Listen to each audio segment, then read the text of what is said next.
and welcome back to the Game Plan Sports Network and the Zimmerman Ford pregame show.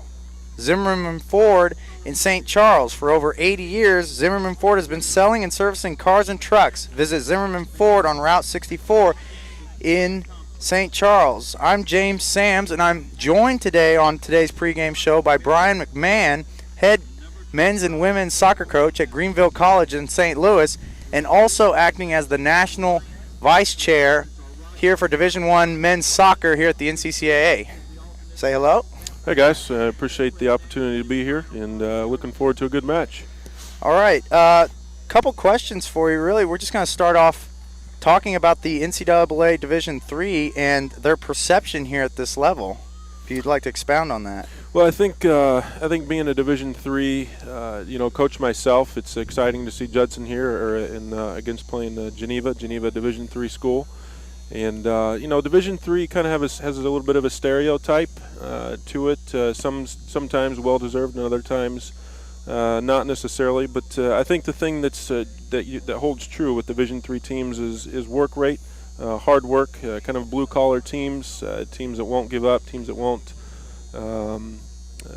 teams that won't die out, but always just very competitive. They're going to be a 90-minute team, and you can expect that from Geneva tonight. Okay, and what's the stereotype that is for the Division III? What's that perceived down here?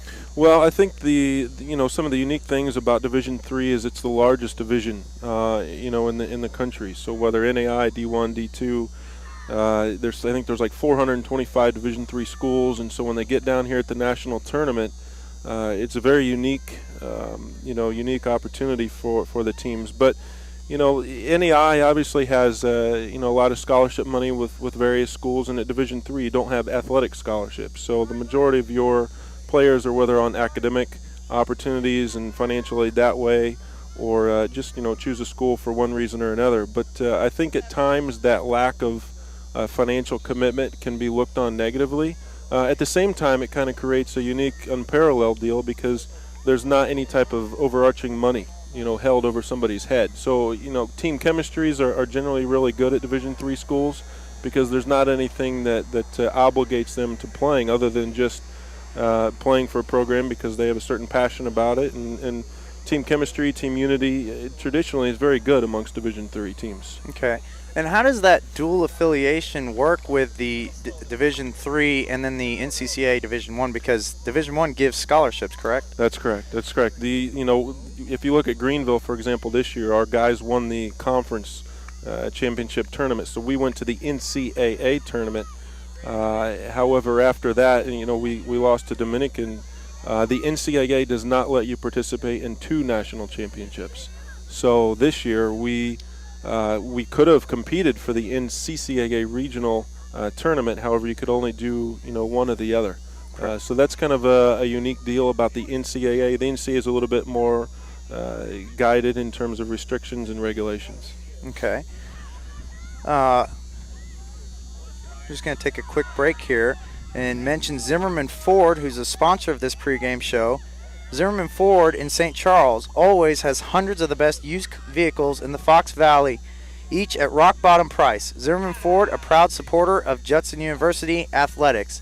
So, Brian, let's discuss a little bit Judson University themselves, their soccer team, the style of play that they do. Yeah. Well, Judson is a team in our region, in the north central region, out of Chicago, out of Elgin. I think you should start right away with Judson with mentioning their head coach. I mean, Steve Burke is just such a legend in the game. Actually, as a player, I went to Indiana Wesleyan and played there from 94 to 98, and I remember Steve being on the sidelines then. And I think that there's a lot of true characteristics about Judson and Coach Burke's teams, and that is that they're going to be very disciplined in their style of play. They're not a team that's going to panic. And if I'm right, coming off yesterday's game, I think they might have fell behind early in that game, and I think they came from behind. That would be characteristic of Judson team. They're just not a team that's going to fall apart under pressure. They're very disciplined. They move the ball very well. They're going to move their style of play for 90 minutes. And to be honest, they kind of wear you down.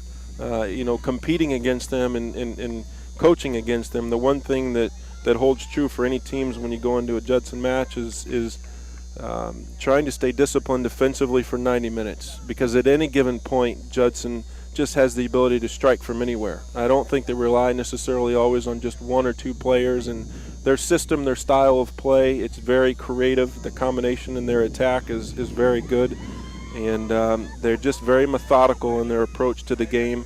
And again, it's a very disciplined, possession-oriented team. They're not just going to play long balls, and it's a very again, it's just a very disciplined style, and credit to Coach Burke. I mean, there's just a way that he goes about things with his players, and I have a lot of respect for that. And he's just done so well over the years, just on their, on their style.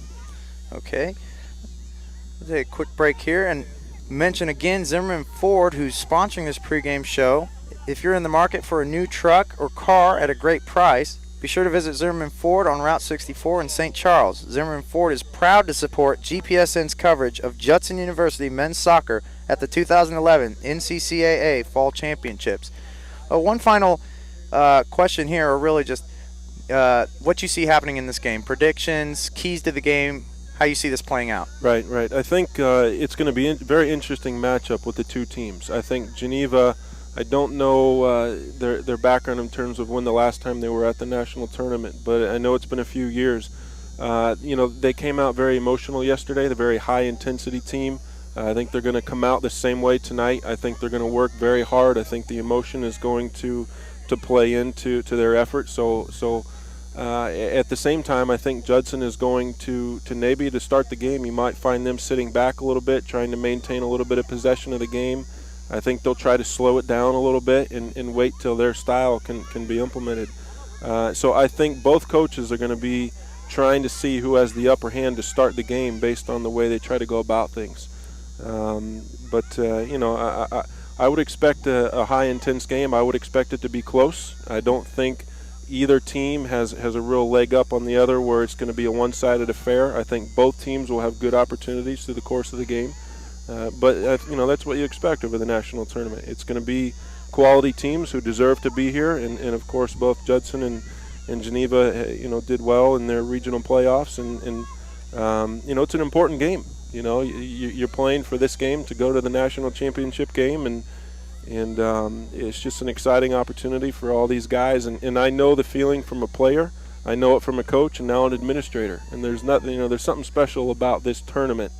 And some people may say a consolidation or that type of thing, or consolation kind of term, and I would disagree. I think it's a great opportunity. I think the structure and the format for these players is unique. To play 3 games down here in Florida and just enjoy the opportunity. And for these guys, the semifinal match to get to the finals is just really a special opportunity. So I think that emotion will play into it. Mm-hmm. Again, as the course of the game goes on, I think it's going to be a tight game. And I think, when the game comes to the end, at this point, one mistake can win or lose a game, and I think it could be either team tonight. Okay. Before I let you go, do you want to do a score prediction?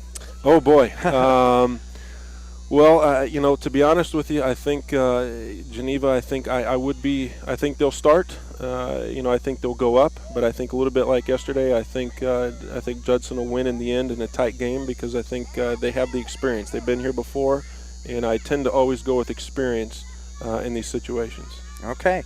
All right. Thank you. That was Brian McMahon, head men's and women's coach at Greenville College in St. Louis, and the National Vice Chair for men's soccer here at the Division I level.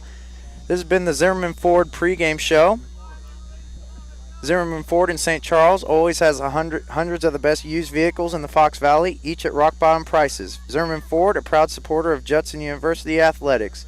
If you're in the market for a new truck or car at a great price, be sure to visit Zimmerman Ford on Route 64 in St. Charles. Zimmerman Ford is proud to support GPSN's coverage of Judson University men's soccer at the 2011 NCCAA Division I Fall Championships. This has been the Zimmerman Ford pregame show. We're going to take a very short break, and then I will be back with Nate Chatfield, and he'll help me call this game between number 3 Judson University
And welcome back to the Game Plan Sports Network here.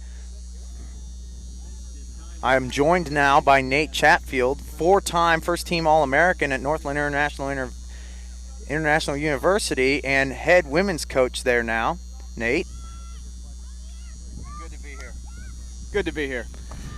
We're going to run through, before we start this game, between Judson and Geneva, we're going to run through the starting lineups.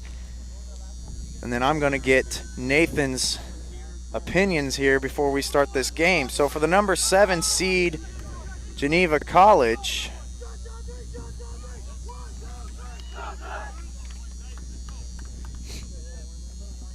up top at number 8, Garrett Masters.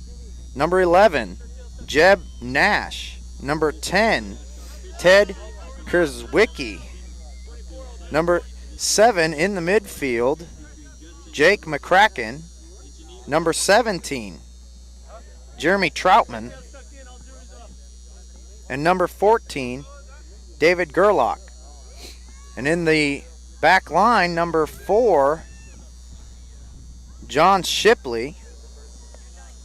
Number 16, John Methuselah. Number 12, Caleb Musselman. And number 18, Jesse Herman.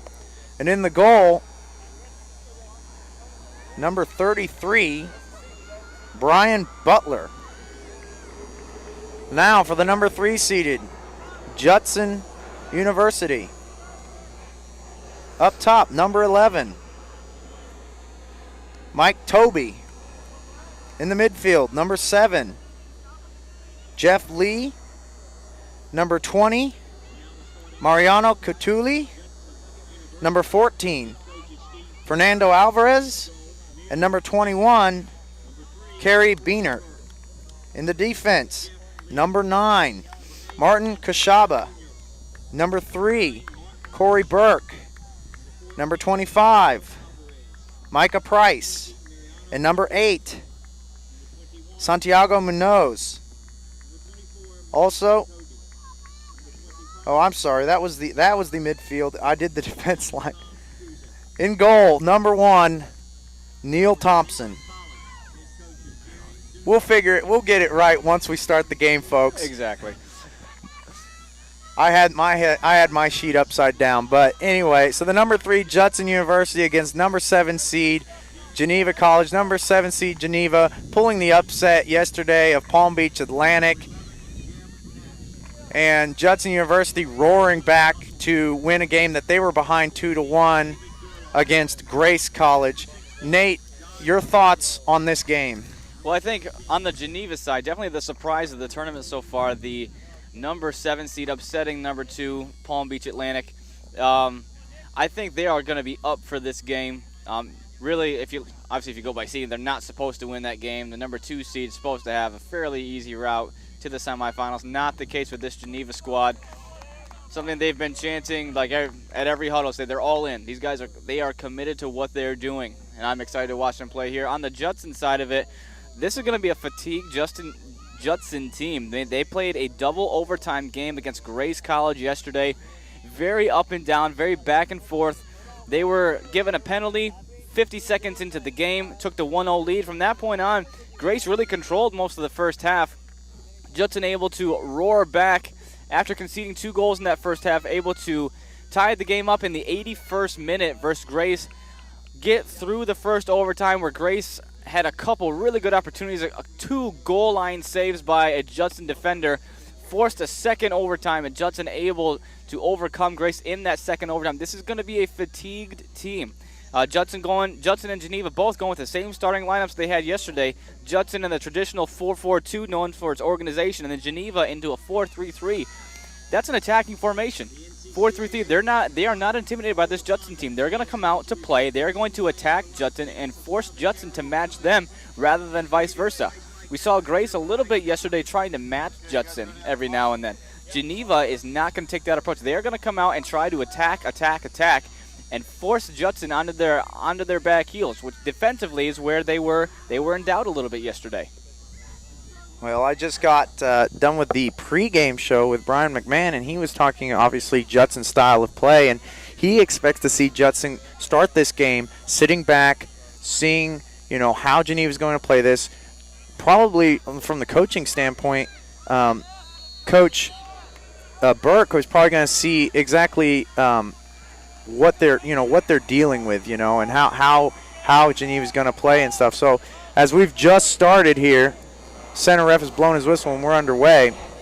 We'll see how Judson, starts this game, because we saw how they played yesterday. They did start. Some would call it slow, but as I've heard, that's their style. It's not so much slow as it's their game plan. So that's an interesting observation. They did start, if you want to call it slow, that's the word we're using. They did start slow yesterday, even though they were gifted that penalty kick. About 20 minutes into that first half, though, you saw a different Judson side. And they started to really control the play and started to knock the ball around the field a little bit. It was fun to watch. Well, here we are now underway as there's a free kick awarded to Geneva already. It was a handball in the midfield by Martin Kashaba, number 9 for Judson. And not so great service there, although there wasn't much help in there.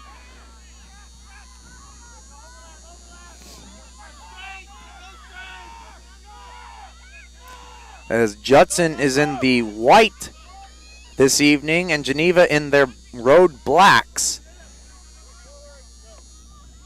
See Kashaba right away trying to... And Lee trying to save that. Trying to get his touch on the ball. Kashaba, he ended up being an impact player in the second half yesterday. Didn't do much in the first half for Judson. The second half really came alive, started getting lots of touches on the ball in the game. The game momentum shifted in their direction. And good things were happening yesterday when Kashaba touched that ball in the second half. It seemed that he was every opportunity creating new opportunities for them to score. Mm-hmm.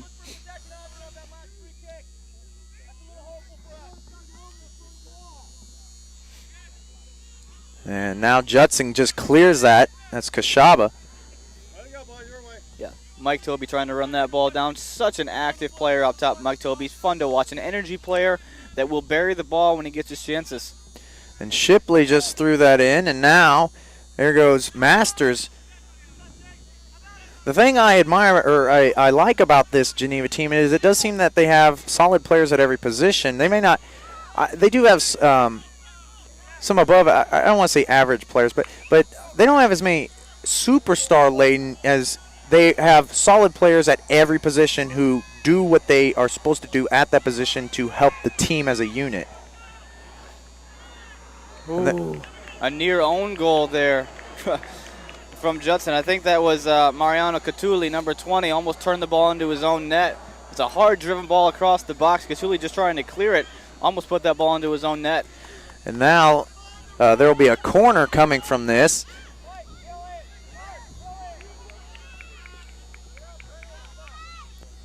As it's sent in, but that's right there for the keeper to punch out.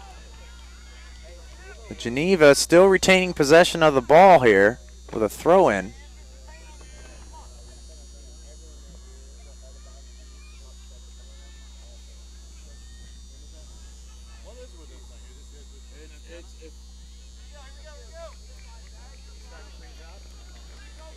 So now we'll have a goal kick here for Judson as the ball went out the end line.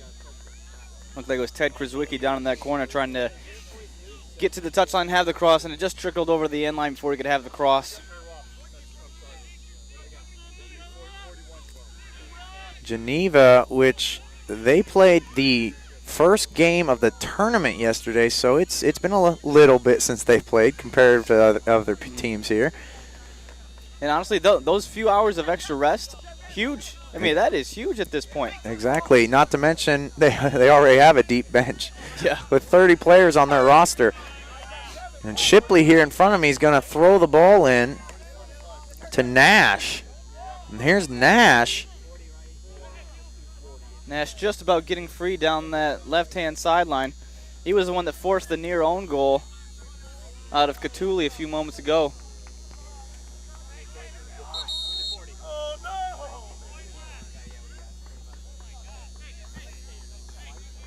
The Judson sideline not agreeing with the call by our center official.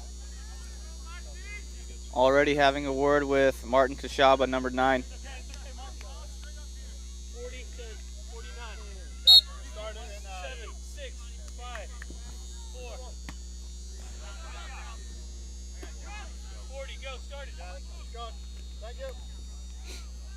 Had a little clock issues here, but they've got it resolved now as Shipley again throws it in, and now McCracken in the middle. And there's Troutman sending it out wide. Trying to find Chris Wicki on that far sideline. Crafty Chris Wicki down in that corner trying to get the cross in. Not quite able to do it. The ball cleared out of bounds. Krzyzewicki in yesterday's game early on was just a menace along that outside midfield. It was a little absent later in the game, but all that matters is his team won, I guess. That ball turned outside by Jeff Lee, number 7 for Judson. Conceding a corner, but preserving a goal. Trying to see who that is now in the corner. Taking the kick for Geneva. Can't quite read his number from here as we're blocked off by the Judson bench. That's a great driven ball in there. And there's put it right back in. Putting it right back in was Shipley, I believe.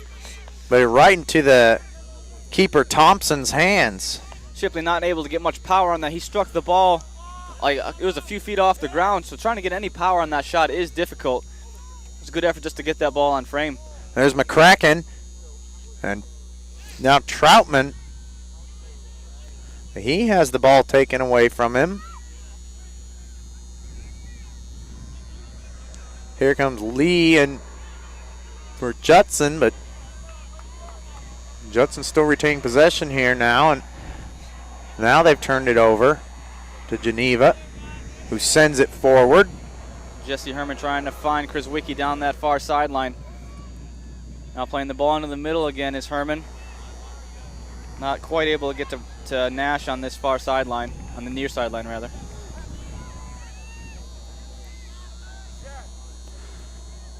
And there's Musselman back there.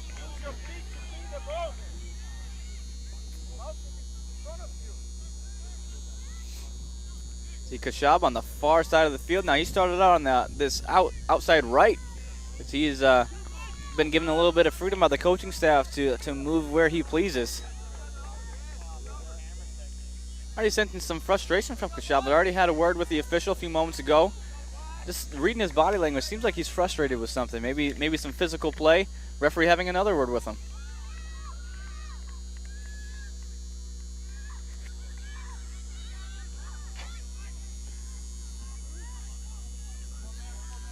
Mike Tobey's ripping one from the left-hand side of the field.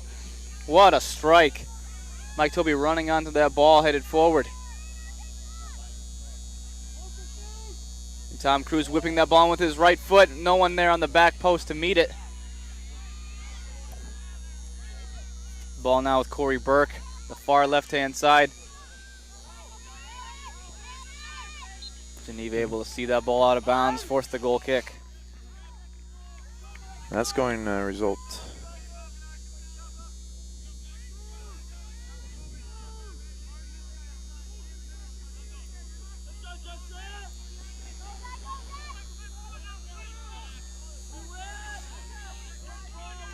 Brian Butler getting ready for the goal kick here.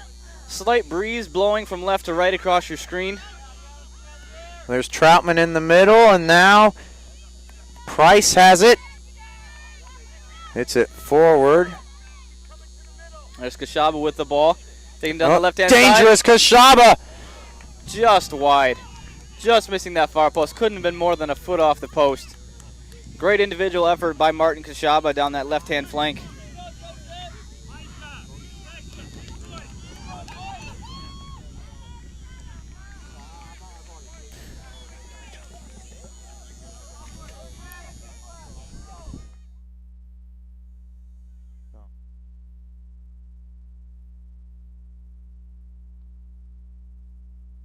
Now he was 11 yesterday.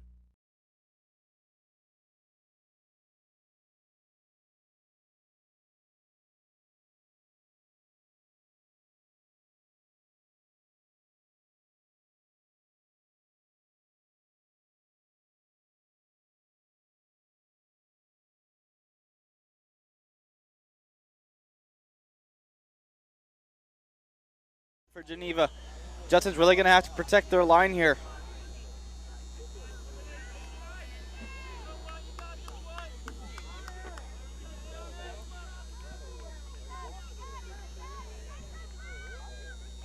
Again, for those of you watching, it's quite difficult for us to see the numbers that far across the field, so bear with us as we try to figure out who's taking the set piece. And that is another great ball put in there. You'd like it a little lower and driven, but still a dangerous ball that was put in there. Now, trying to create something, he's shoved off the ball. And now they're going to give him a corner on that. That was number 14 Gerlach for Geneva, who was battling down there with a Judson player. And now they've earned a corner here. Judson not agreeing with the call there as Geneva goes short with the corner. I'm not sure how I feel about that short corner right there. There was two Judson players right there. There's a time and a place for it, but I didn't think that was the time or the place. And here's the long throw into the box. Can be just as effective as a good corner. Exactly. Headed back in, but now it's out. Methuselah. Nash tried to do something, and Methuselah gets another head on it. And that'll be a Judson ball, as that was out on Masters. Look for the long throw here, trying to find Mike Toby up top. For those of you who might be a little confused, Mike Toby did change his number from yesterday. He was wearing number 11 in the away jersey. He's wearing number 24 up top for Judson today in the white. Toby can be dangerous up there, and when you... As we see right there, that's why. Just getting onto his left foot, ripping it just wide of the post. His second near goal of the night. And that's the thing with Toby, is he is a player who can turn on a dime and have power on a shot. And matching him up with Kashaba, there's a lot of firepower between those two. See, Kashaba maybe a bit stronger in the air. He's got a little bit more physical height, a craftier player. Whereas Toby's just stocky, strong, going to run right at you. And there's Masters getting ahead on the ball.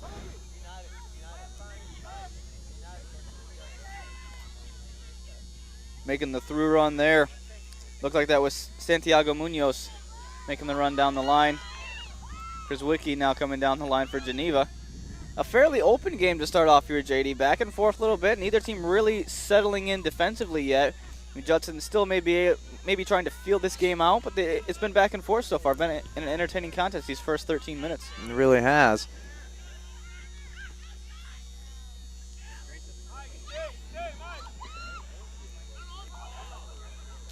Kashaba just getting a foot in there. Toby not quite able to get to it. Maybe he got his foot stepped on there as he comes up with a little bit of a limp. And Herman sends it back up the field, but Judson intercepts it. And Tom Cruise kicks it out of bounds. Haven't said his name too many times in this opening frame. He's gonna have to be a big part of this game plan for Judson, though. Had his foot on the ball a lot yesterday. Like to see him get a few more touches on the ball.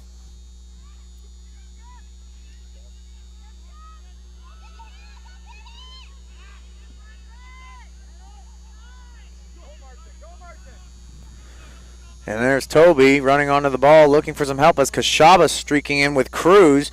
And that's set to Kashaba, but he couldn't get there. Judson still has possession of the ball, though, and now it's cleared away by Geneva as Nash looks to control it.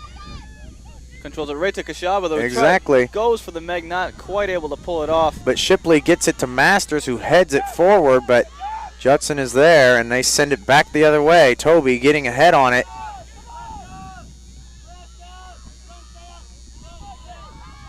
Ball through looks like Garrett Masters going down this right-hand side. Not quite able to beat out. It looked like Mariano Catulli again, just beating him to the ball. Now Judson will send it long here, but Shipley will head it to Nash, and Nash holding it up here, trying to get some players up with him. And now it was back to Shipley, to McCracken. Back to Gerlach. Gerlach to Musselman. Out to Herman. Good composure here by Geneva. Just knocking the ball around, trying to change the point of attack. I mean, a nice methodical switch through the back line there. See this backside. And now Gerlach with a through ball to Shipley. Shipley with some service, but it's a little much. Little much out on the end line. That's going to be a goal kick for Judson. Good overlapping run by Shipley, number 4, down this near sideline. And good vision to play him into space. Just the final ball, not quite enough quality, sending it over the back post. That's something you'll see tonight, though, is Shipley in this 4-3-3 formation. The central midfielders are playing pretty narrow, creating a lot of space for Shipley down the sideline. Here's Shipley and Kashaba. And you're not going to win many against Shaba in the air. But he just gives it away. And now Methuselah back to Shipley. Through to Masters, to McCracken. And now McCracken's going to take off with it. He's got a little space. A little, just, he tried to lead it a little too much there. Mm-hmm. Got away from him just a little bit. Didn't give Krzyzewicki quite enough time to really develop his run there before he played the ball in.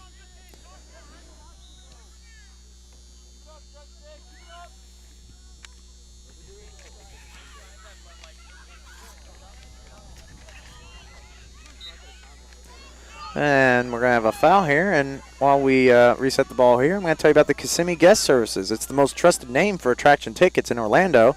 Whether that attraction is Disney World, SeaWorld, Universal, or even the Kennedy Space Center, Kissimmee Guest Services can handle all your ticketing needs. All tickets from Kissimmee Guest Services come with their low price guarantee. To purchase tickets or to learn more, call 877-273-5636 or visit www.kgstickets.com and use the promo code NCCAA to get the best price. That website again is www.kgstickets.com. Use the promo code NCCAA. Another long throw for Geneva. A toss in. I mean, it's been dangerous in the box so far. Kashaba's clearance slightly deflected by Nash, I believe. Geneva with his high-pressure defense not wanting. And now Troutman fouled. Good individual effort there by Troutman. The high pressure not allowing Judson to clear their lines. And now forcing the set piece here for Geneva by about 30 yards from goal. There's a decent wind blowing right into his face, so a shot from this distance and angle is unlikely. I would try to dip this ball into that back post of some of the big defenders who have moved their way up for Geneva.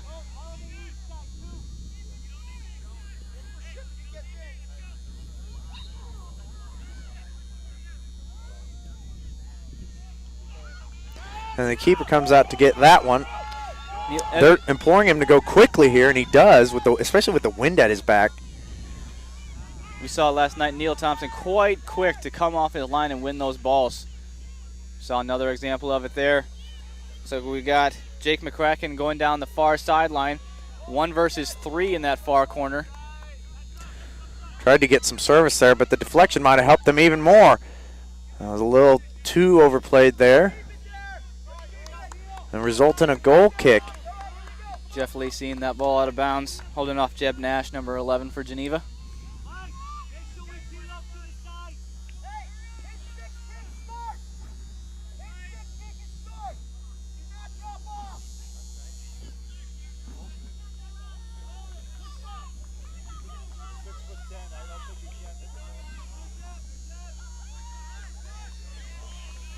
Geneva appealing for a handball there in the middle of the field. The referee not having it. Long ball played into Mike. Not quite gonna get to it is Mike Toby.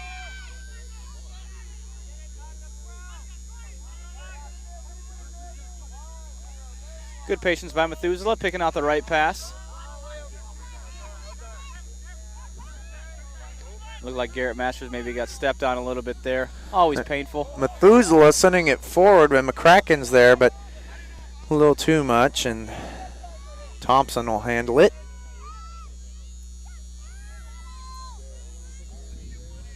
Like for Thompson to drive this ball along. He's really not getting a good connection. He's striking a bit under the ball. With this win, he should be able to drive the ball 3/4 lengths of the field. Kashaba a little flick on to Cruz.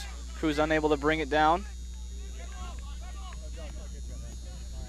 Troutman out wide to Nash. Nash with a little trickery down the sideline. Trying to get by Jeff Lee. Jeff Lee's such a stout defender. and able to clean up his initial mistake. Throw in here for Geneva on the near sideline. There's 25 minutes left here in the first half, and it's 0-0. 4 shots for Judson, 1 shot for Geneva.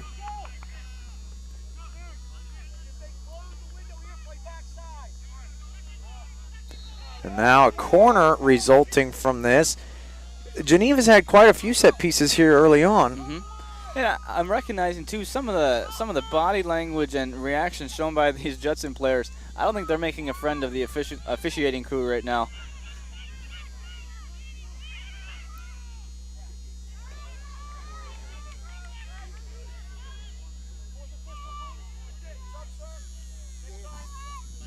Okay. And there's the free kick, and I think that was needlessly touched by Thompson, but that'll result in a corner kick on the other side. And now the train of substitutes from Geneva probably begins. Their deep bench, and now number 19 for Geneva, David Harwood, comes into the game as Troutman comes off. Yeah, Jeremy Troutman.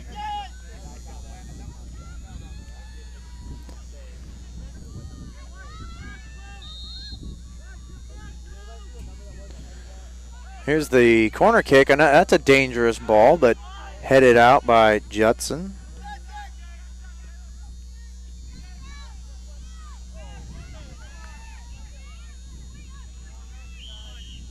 Ball headed out of bounds on the far sideline. Quick throw in by Geneva. Forces another throw in for Geneva. And that was a good throw in there, but couldn't do anything with it. 23 minutes left in the half.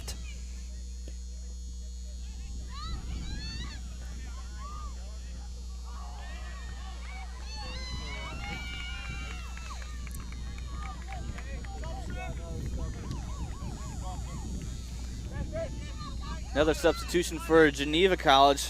This time it looks like number 15, a senior from Colorado Springs, Josh Mann.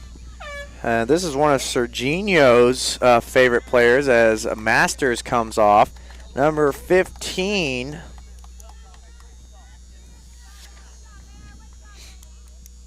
Josh Mann, or as Serge says, the man.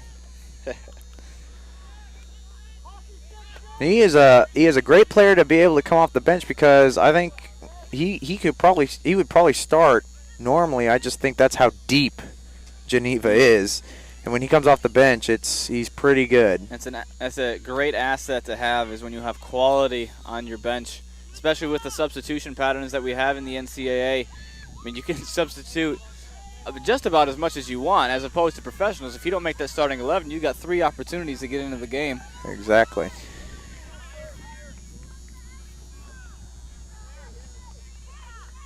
So already 2 substitutions made by Geneva.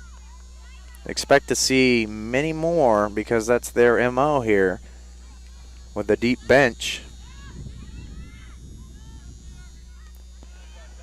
Good flick on there by Mann. There's Gerlach.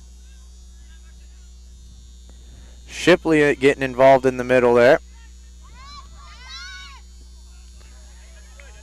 Musselman will watch that go out of bounds for a goal kick. I think he was looking for Mike Toby. Mike Toby was looking to receive the ball at his feet rather than into space.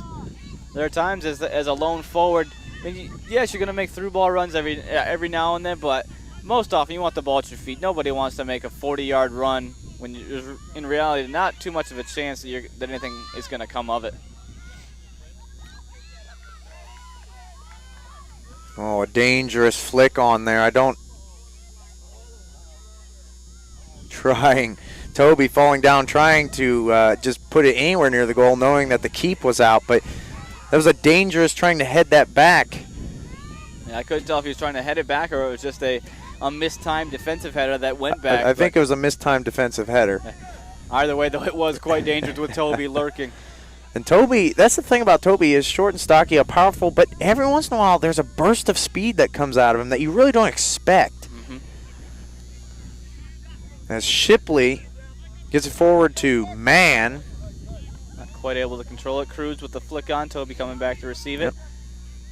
Methuselah there to clean up the mistouch. There's Harwood. And there's some service and some diving header clearance by Judson. Musselman.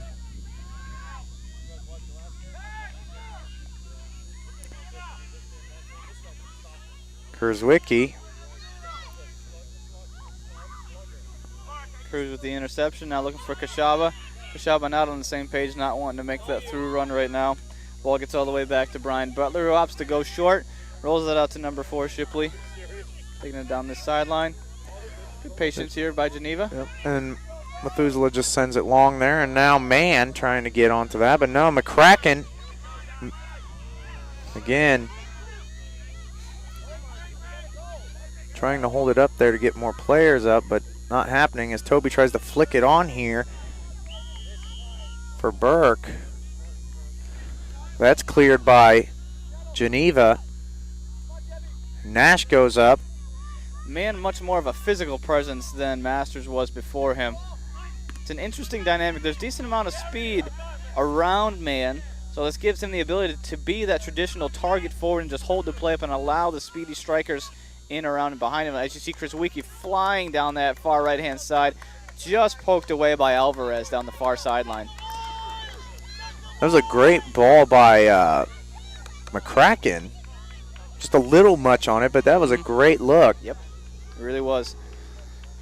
A well-driven ball just over the top, just a bit too much pace on it. You see Kashaba trying to get in behind. I think this is going to get all the way to Butler again.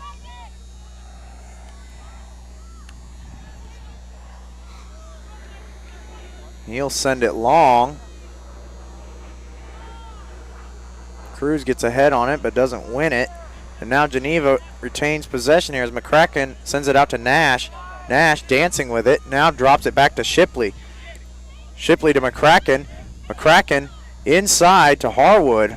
Harwood back to McCracken to Gerlach. And Gerlach's going to take some space now and now send it out to Herman. And Herman sends it up. It rolls through and nobody's there, so Thompson will take care of it for Judson. Some good ball movement there. The final ball a little bit lacking, but some decent ball movement there by Geneva.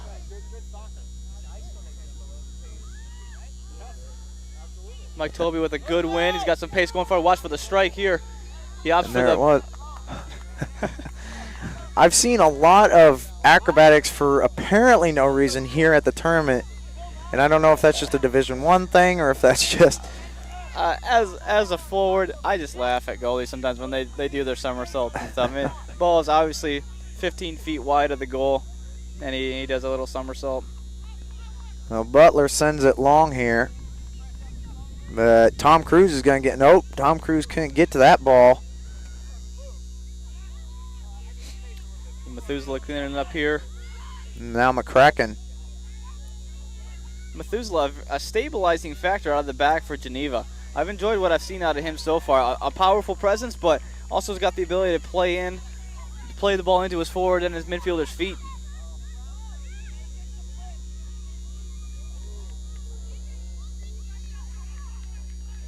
And for those of you who might be a little bit newer to soccer, you automatically think that defenders, their primary job is marking, granted, yes, stopping the ball from going into the net. But second to that, they're the first line of offense. They've got to be able to distribute the ball into their midfielders consistently. If you turn the ball over out of the back, you're most likely going to give up a goal attempt. So Methuselah's distribution is a huge part of the offense here for Geneva. Kurzwicki tried to turn there but could not hold on to the ball. And now Toby almost breaking through there, but the defense holding for Geneva as Nash now turning on the afterburners, trying to get around Judson here and Lee on the outside. Lee sticking with him. But now Nash looking to switch it, and he does to Kurzwicki. Kurzwicki into McCracken, and the shot and a goal! What a combination play. You had You had Nash down this sideline, switch it over. Switch it all the way across the field to Krzyzewski, and Krzyzewski with a nice little ball into McCracken, and McCracken with a great shot to that far post, ripped it past keeper Neil Thompson, who was helpless to stop that ball. Great movement, great run, great finish.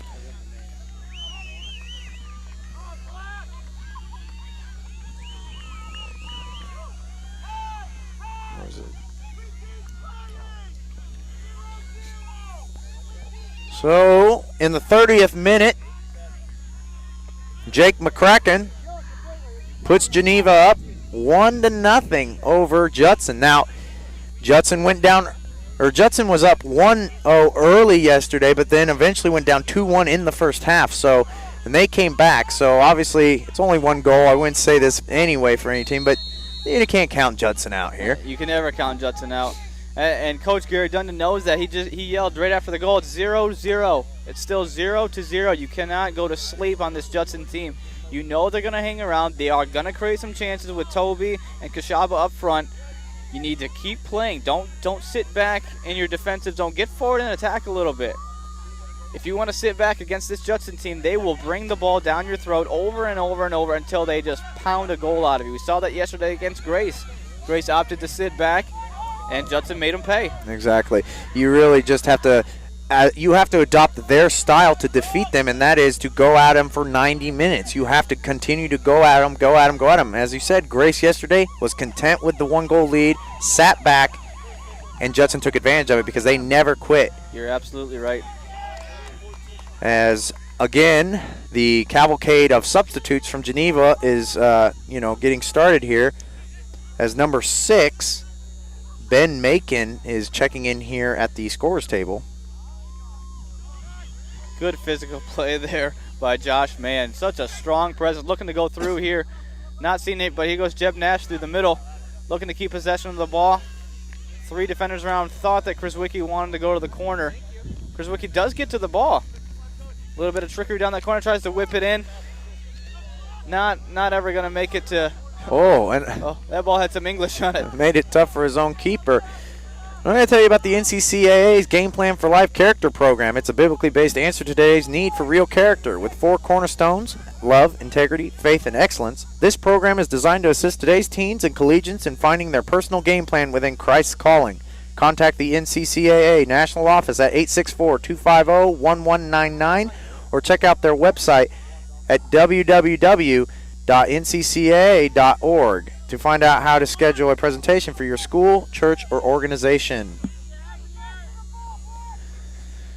And we've got 12 minutes left here in the first half. Get the first corner kick coming up here for Judson. With this win, look for a right-footed player to whip this ball into the box. And all it's going to take is just a little deflection. Looks like we got a left-footed player taking the kick here, looking for an outswinger. A high lofting ball, and just drops onto a head of a Geneva defender. You see a left-footed player striking the ball the way the wind's blowing right now. The ball has got to hang up. It's just the natural spin of the ball. A right-footed player is really able to whip that ball in and use the wind to his advantage. Now Geneva just clears it out of bounds on the sideline.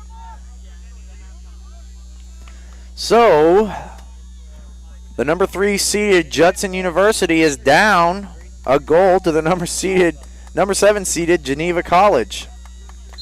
Here with 11 minutes left in the first half, and the first of Judson's substitutes will come on now as number 18, Danny Hinterlong, who had one of the goals yesterday for Judson. Gerlach comes off for Geneva, and it's Corey Burke comes off for Judson.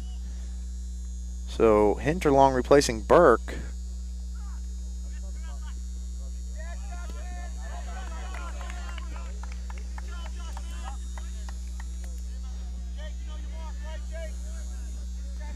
JD, temperatures a little bit warmer this evening than they were last evening. Last night was miserable, folks, and I'm sure you could tell by our commentating.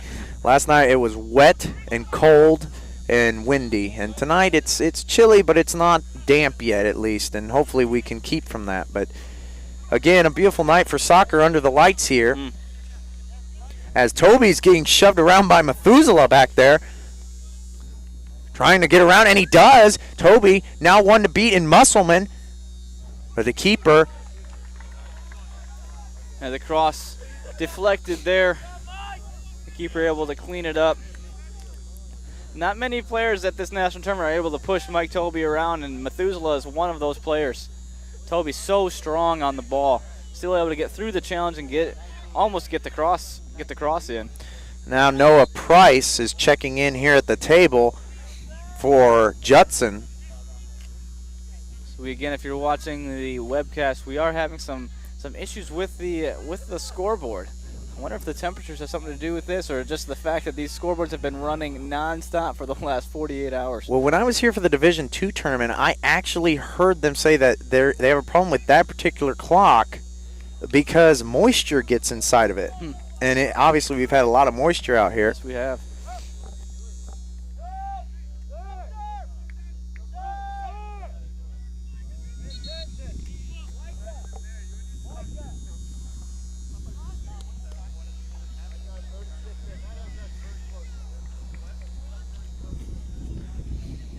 Another substitute now headed in for Judson. Looks like we've got number 19 freshman. Is that Noah Price? Noah Price coming on for Judson here. And folks, we've lost the clock, so we will not be able to tell you. We were under 10 last we knew. So the first half is coming to an end here shortly, but we won't be able to tell you exactly how much time is left. Obviously, the center and fourth official are keeping time. Mike Toby almost able to wriggle free down that far touchline, just not quite able to keep the ball in bounds as he went by his defender. 1-0 here. The number 7 seed Geneva College leading the number 3 seed Judson University. Here in the first half of tonight's first semifinal game. The second semifinal game will follow immediately after, and that will be between the number 1 seeded California Baptist University and the number 4 seeded Cedarville University. Winner of this game taking on the winner of that game, obviously, in the national championship on Saturday.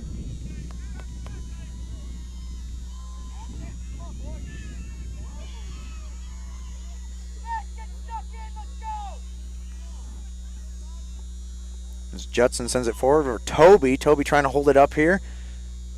You're going to ride that one out. I think we got a throw for Geneva down on the far side of our field.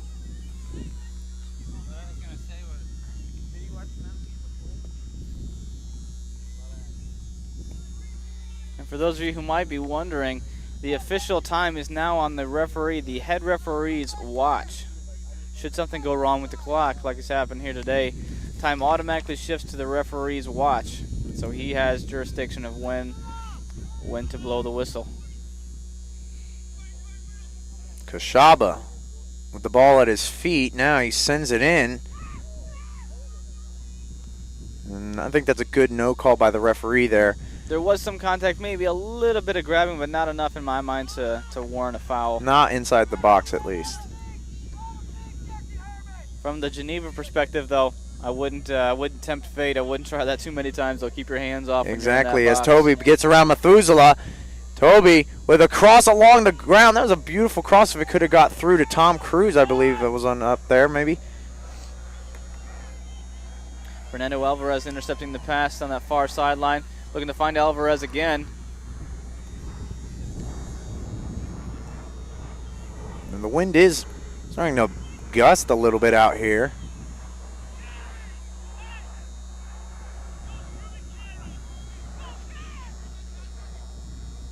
Kashaba again forcing it into traffic, and that's cleared.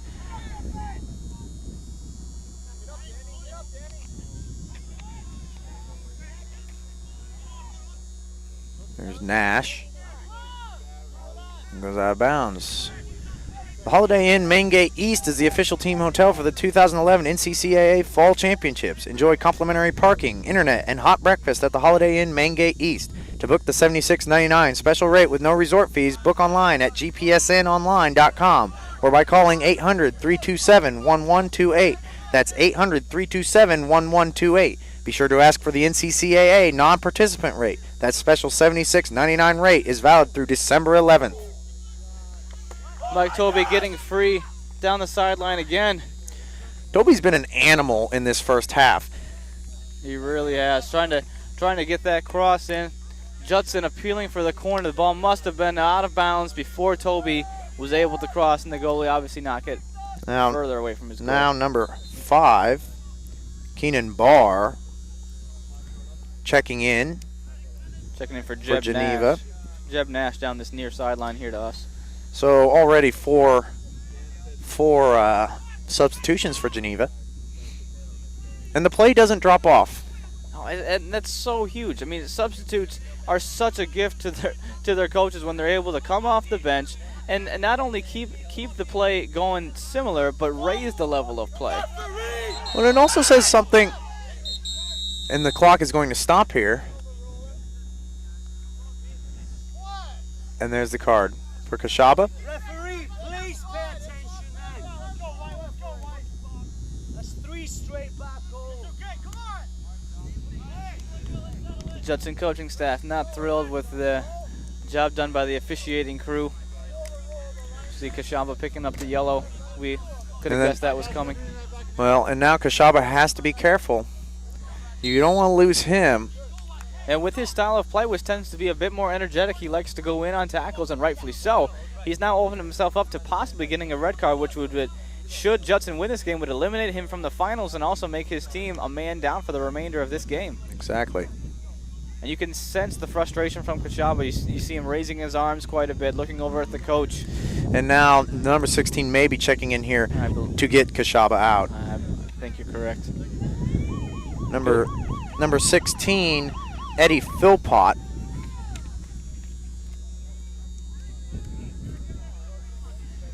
You see Josh Mann getting free down that sideline. Mm-hmm. So much power. He's a threat. He's a threat on all cylinders here. He's in the air. He's a threat. He's a physical specimen, pushing players off the ball. He's long legs, can cover a lot of ground.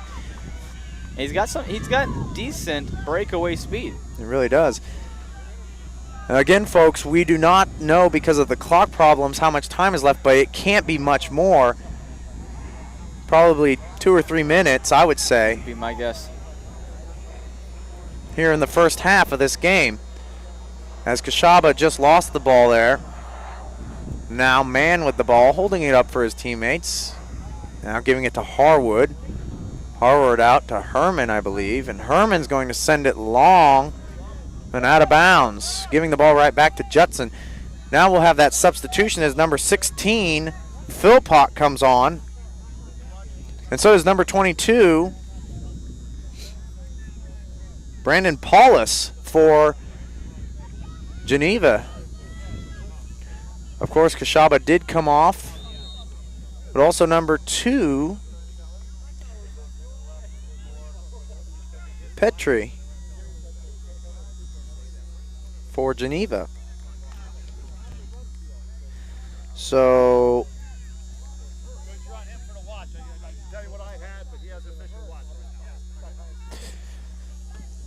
again, Geneva, 5 substitutions. Geneva almost gets to, Geneva's almost, they are like half, they've substituted half a soccer team in.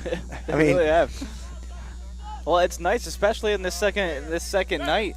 Fatigue is an issue. Exactly. And the thing is it's not like, sometimes in second halves you'll substitute in maybe to give someone a 2 or 3 minute breather.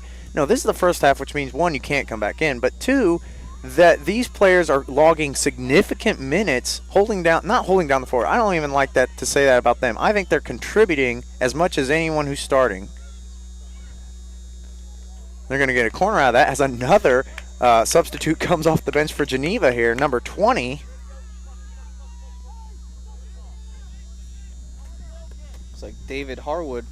Ryan Carlin, no, my mistake. And there's a corner. Geneva able to clear it out.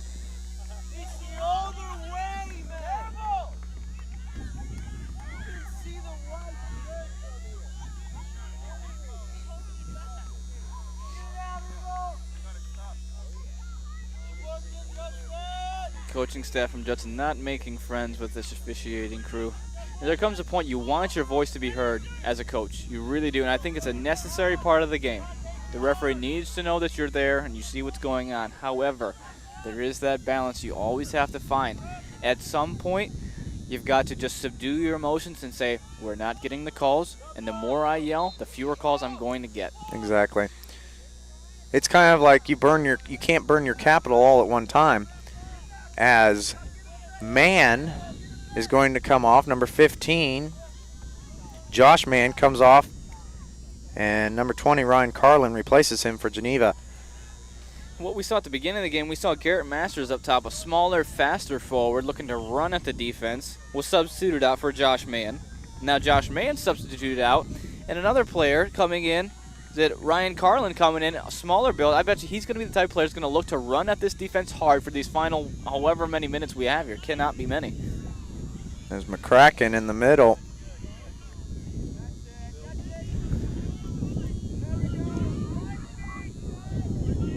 But don't forget that it's been a while since Geneva's been here to the national tournament, and Judson obviously is a mainstay here. Judson carries the experience card in their back pocket. Absolutely. And Judson's already been down in this tournament before. Geneva has not. Judson able to come back from a 2-1 deficit yesterday to defeat Grace. So they've been here before. They know what this is about. And that's the end of the first half as the center ref calls it. So after the first 45, number 3 Judson University trails the number 7 seed Geneva College 1-0. We're going to take a short break here, and we'll be back with you shortly before the start of the second half, and we'll discuss what we think of the first half and what we think is going to happen in the second half, and Nate will give his keys to what's going to happen in the second half. So stay tuned, and we thank you. This is the Game Plan Sports Network.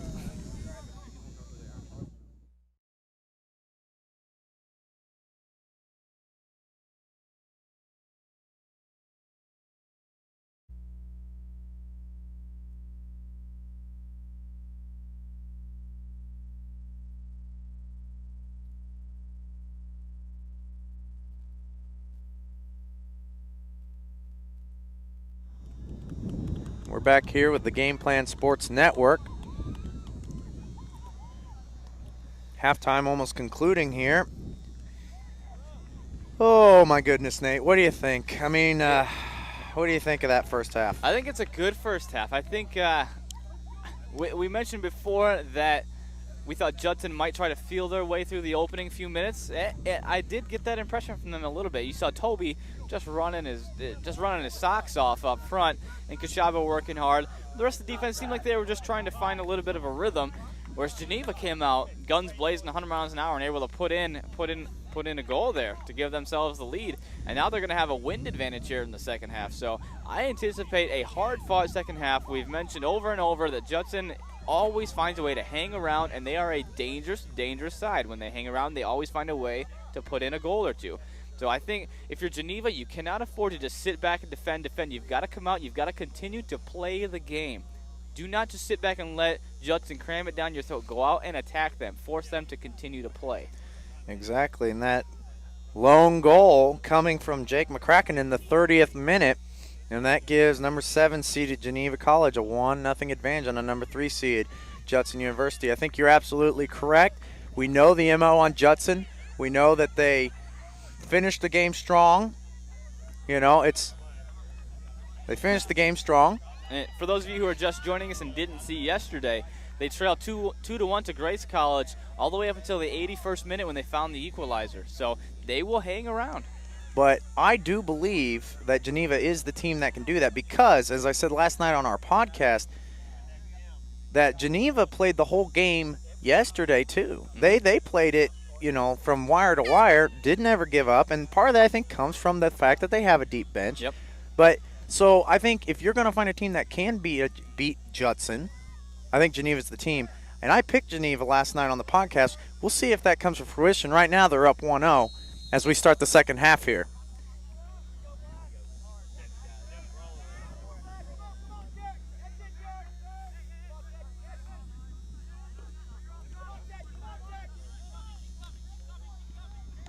see Alvarez getting free down this left-hand flank. Strong tackle coming in there, nearly giving away a foul, but he did get the ball as he came through. And a corner kick here for Judson. Right off the bat, 30 seconds into the half. Set piece already for Judson. I remember the game that Judson played yesterday where they played Grace. Grace controlled the entire first half, and then Judson controlled the second half. Kashaba winning the header there. Secondary header not quite able to be won, but a good effort there by Kashaba winning the initial ball.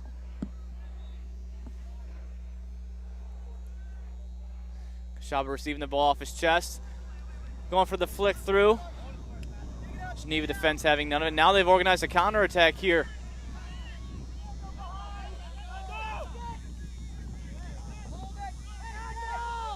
And Krzyzewicki streaking down this sideline completely wide open.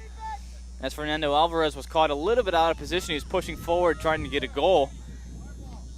Left the ever dangerous Ted Krzyzewicki open down this right-hand flank.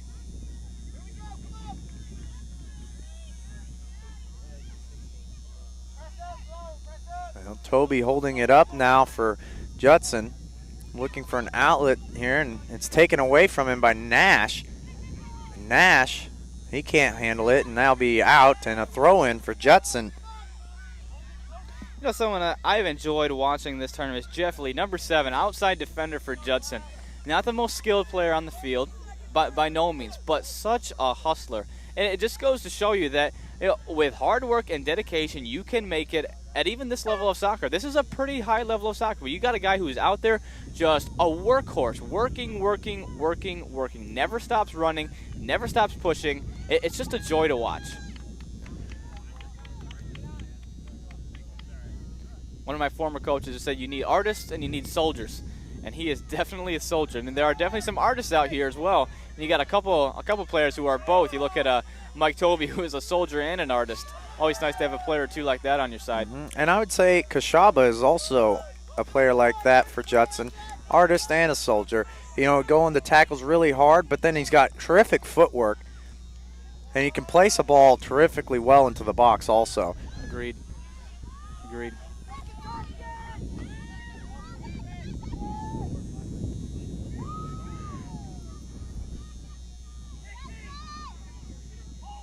There, Tom Cruise handling the ball now for Judson.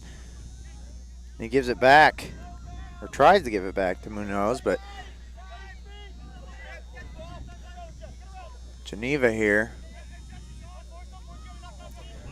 Well, Krzyzewicki, a little too much playing with it. Goes out of bounds here. Now Toby's got the ball. Methuselah not letting him go anywhere. Methuselah keeping an eye on him all over the field right now. And Tom Cruise with the throw in to Toby. Now, I wouldn't think that Geneva would try this strategy, but it almost looks like Methuselah is following Toby all over the field. It does seem like that. In a man-marking situation. Now, I don't know if Toby has that much of an impact on the game that he warrants a man mark, so I'd be interested to see if that indeed is the case, or if it just happened to be that Methuselah was marking him in that particular instance. We'll keep an eye on that as we move forward.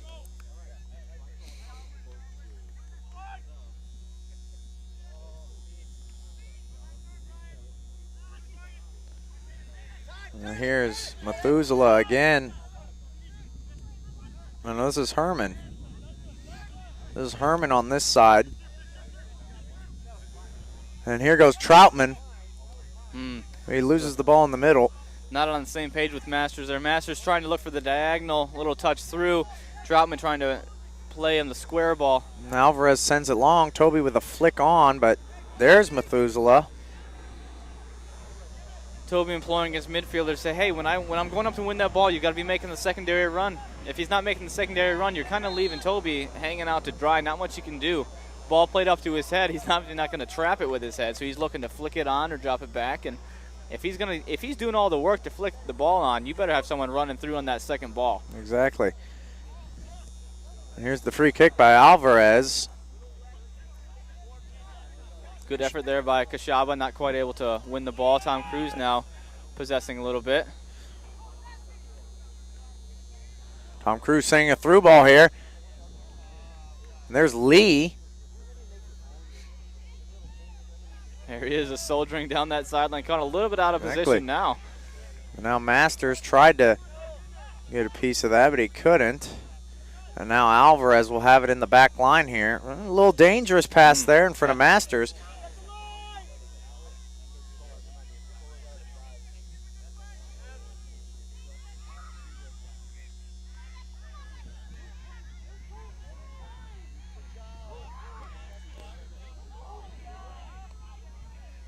That it could have been a dangerous ball if anyone had followed it up. Yeah, we're already seeing here at the beginning of the second half an obvious tactical change. Alvarez pushing forward hard down this left-hand side, trying to really press this Geneva defense into a mistake. The only danger with that is if there is a turnover in the midfield, Alvarez is caught way out of position. You are very susceptible to the counterattack.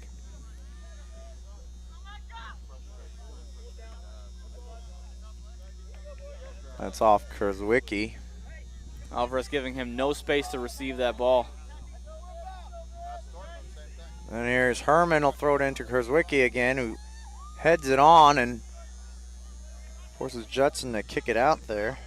I think that's is that Catulli playing the ball out of I bounds? think that was Beener. No, yeah, it was Beener. You're right.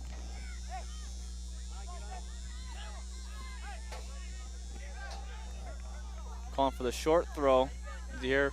Opting for the long throw. Decent toss into the box, cleared away.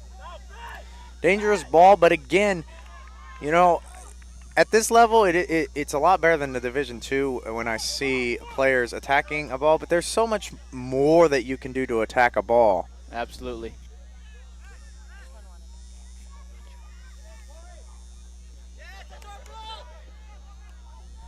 One of my biggest pet peeves is seeing a ball sail into the box and people just watching it. Yeah, nobody there to meet it. Yes. That's when you want your soldiers up there. Exactly.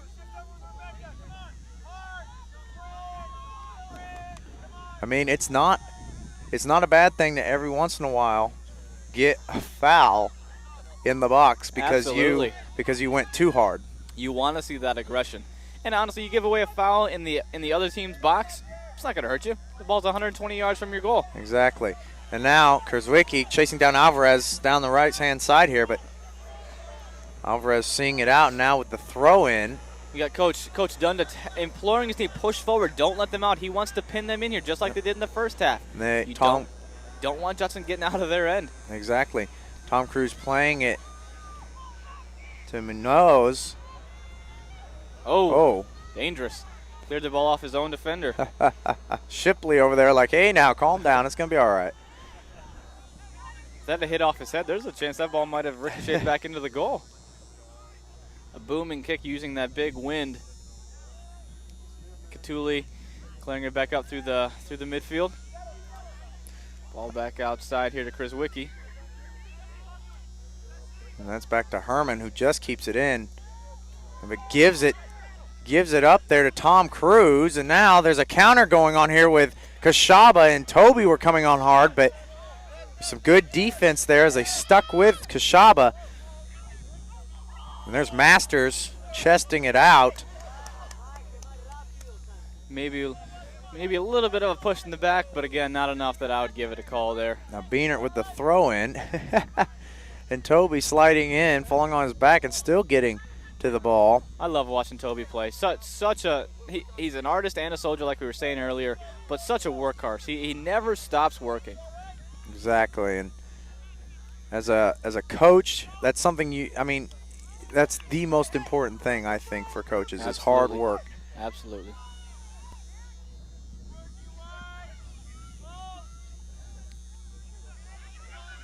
You wish everyone on your team would have that same work ethic. There's a player that I played with at Northland.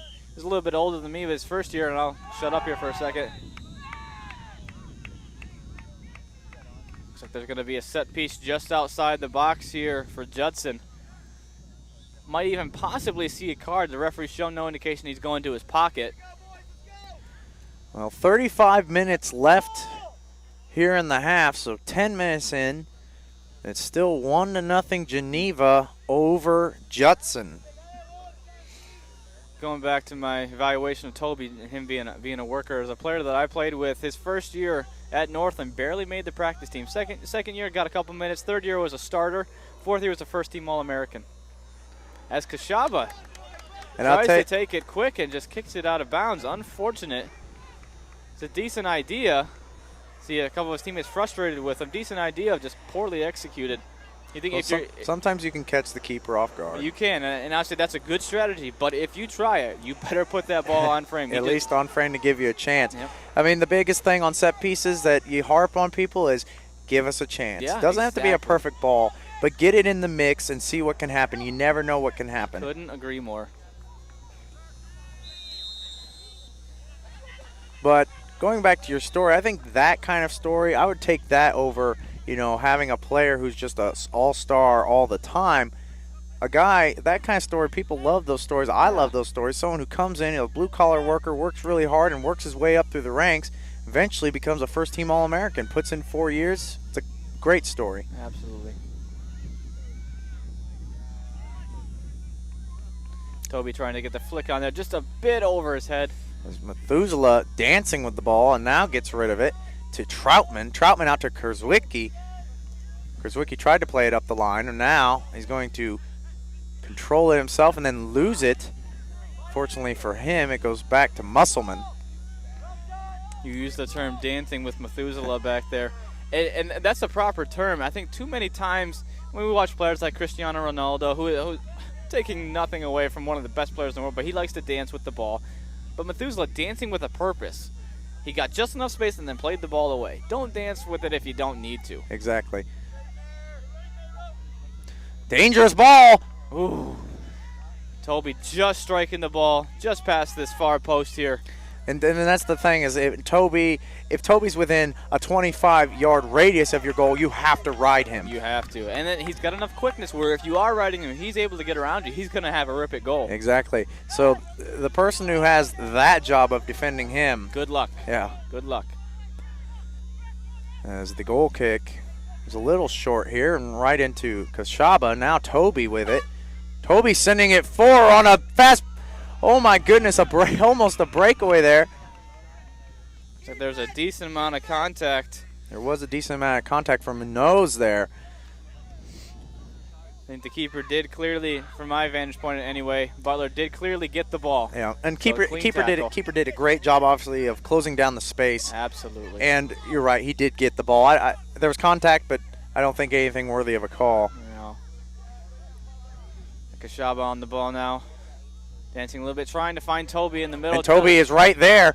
And this, I mean, very dangerous. You had to have support come in to help you there. We saw Methuselah going down on the tackle there as well. And just as he goes down, just makes contact with the ball. If Toby's able to touch that ball past him and Methuselah goes down, you're going to give away a penalty. Your coach Dunda imploring his players, find feet, get back to possession. Right now, Judson is enjoying a little bit of a spell of possession. Geneva wants to get the ball back to feet.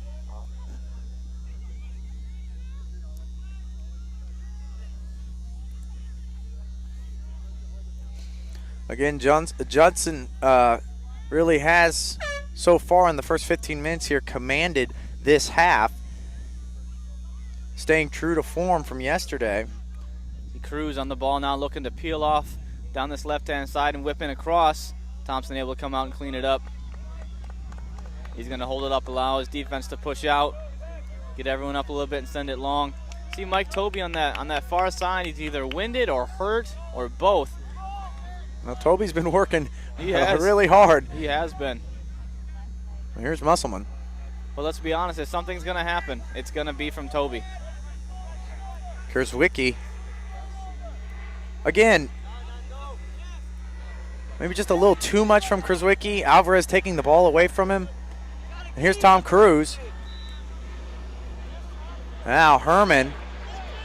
Herman drops it to Musselman, who plays it to Gerlach, who needs to get rid of it quickly because he's got two Judson players on him. But on this near sideline here, Tom Cruise complaining of a hold on Jesse Herman. And obviously, from the center official's vantage point, he can't see anything there, but there was a clear fistful of jersey there. Our fourth official has seen it. He's going to keep an eye on that. Now giving away a set piece, about 35 yards from goal here. I think that was Beinert on the foul. With this wind at your back, do you take a strike here, JD, or do you try to play this ball into the back post? Extra. Yeah, why not? Thank you. Pardon me? From this position right here, and the wind at your back, do you want to take a strike here, or you put this ball to the far post? It's a tough call. I take far post, to be honest agree. with you. I take the far post here. Whip this ball in. That's a good ball. And that's a great ball. But see, his guys making the runs, they stopped their runs and left Judson wide open to clear that ball. And now Toby. Ooh.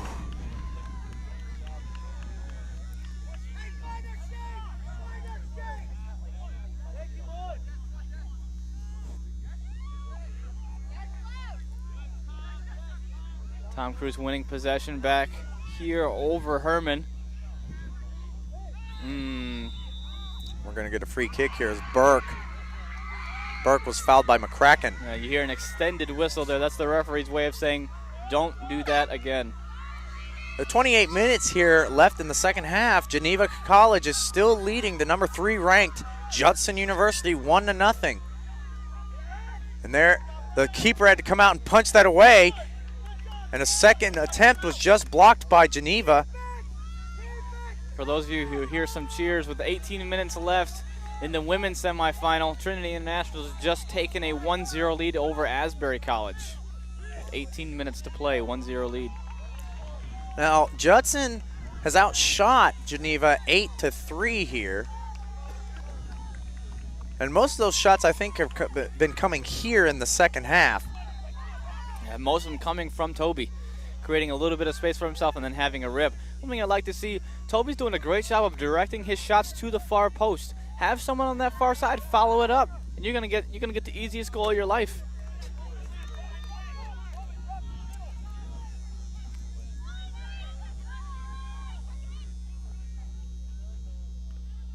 And here's Minoz, who's got it free, but keeper gobbles that up.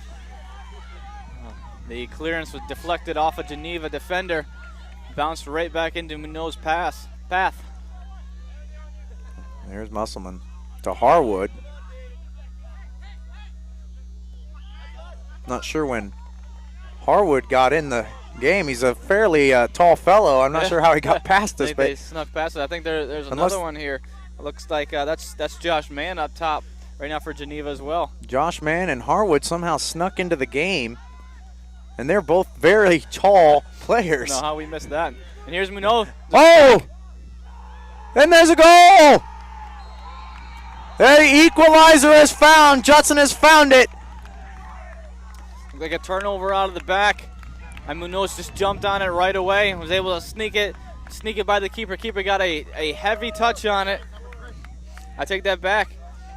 Looks like it was Burke. Burke who got the goal for Judson. And in the 64th minute, Burke finds the back of the net for the equalizer, and now we really have a game here, folks, with 26 minutes left in the second half. The number 3 Judson University won, number 7 seed Geneva won. We're going to see who can pull this one out. Like we said yesterday, the exact same situation as with Grace College. You got to think now that the momentum is with Judson.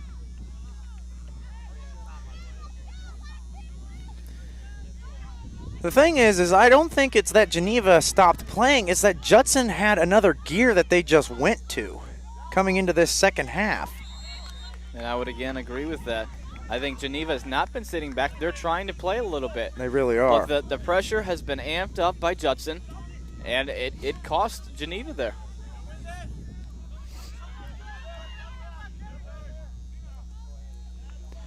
Now Tom Cruise with the ball. Toby. Another long whistle there, foul on Geneva. We're going to have another set piece here for Judson.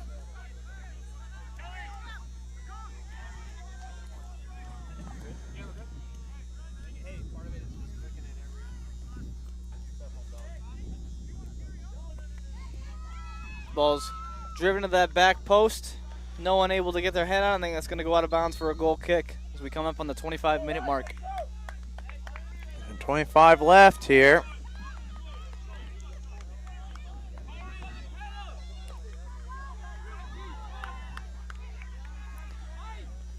I'll be honest with you. I think we are going to see this ended in regulation. I think I'm getting that feeling as well.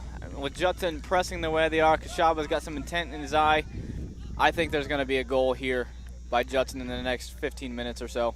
There's Tom Cruise dancing. I mean, there's some fancy footwork going on with Tom Cruise right now. And there's a shot. Gobbled up by Butler.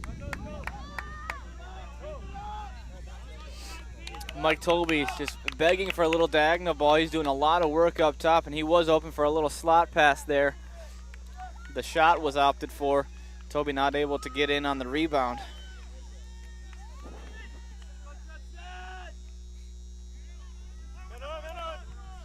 Cruz again with the ball. Flip over the top to no one in particular. I think he was hoping that Munoz had stayed up top, which he had, and he was coming back to help him possess the ball. Kurzwicki slipping the ball through two defenders there. Harwood streaking up the sideline, but Alvarez riding him, and Alvarez gets pushed down by Harwood. No call. Ooh. And there's a tackle by Gerlach, as we're going to have the first substitute of this second half. Number 16, Eddie Philpott, is going to be coming in for Judson.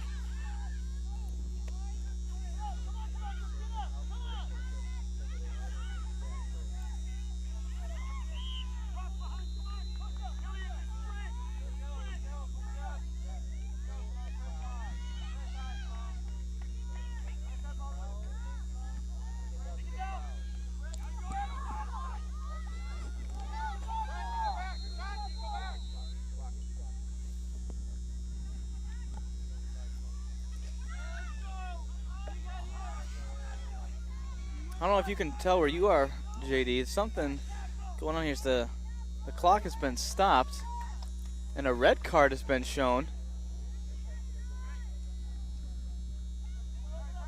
That was a red card. I couldn't see, but yes, there was a red card shown. There was a red card shown, and it was on Judson. On the keeper. The keeper's gone. The keeper for Judson has just received a red card from the center. We'll have to get a word from the fourth official on what the call was here. Mike Tobey and a couple of the players trying to get an explanation from the official here as to what's going on.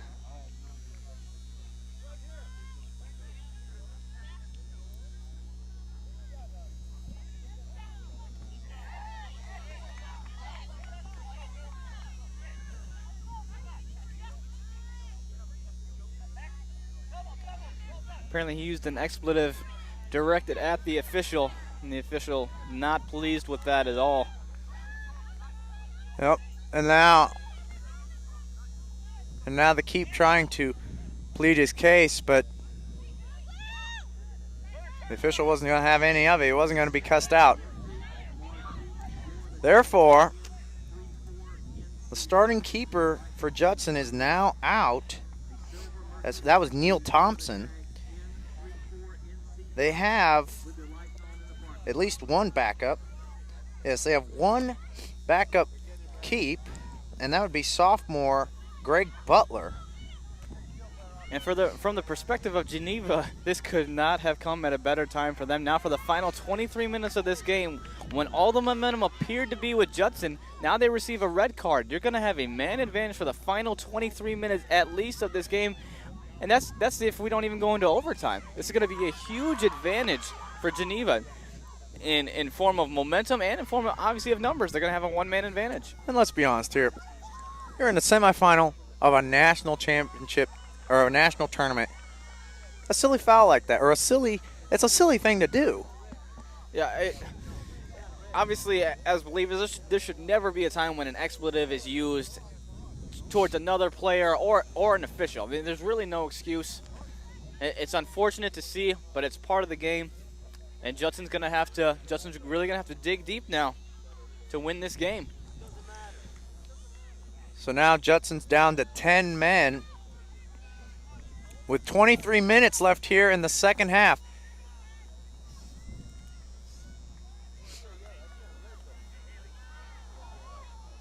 As Munoz had to come off for the player down.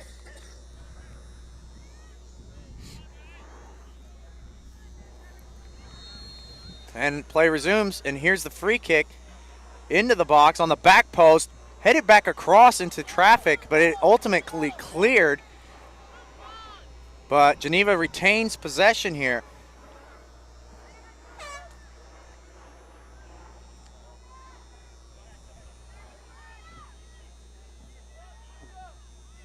There's Gerlach in the middle with the ball.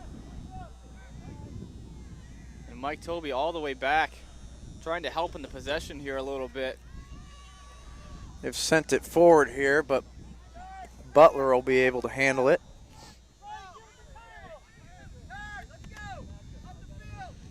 Yeah, Coach Dunda imploring his players, get up the field, especially with a man advantage. You don't want to take your time out of the back. You want to get forward. A little silly play there, but now there'll be a foul called on Tom Cruise.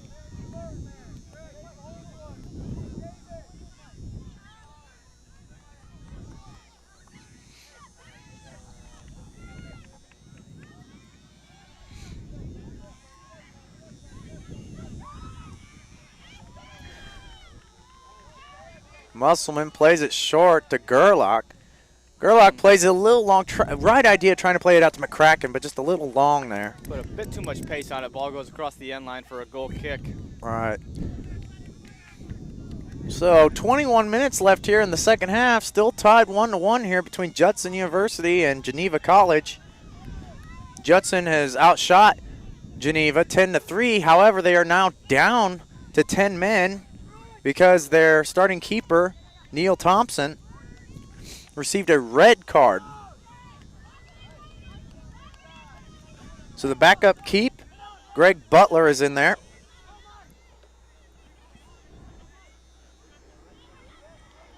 Tom Cruise wheeling and dealing.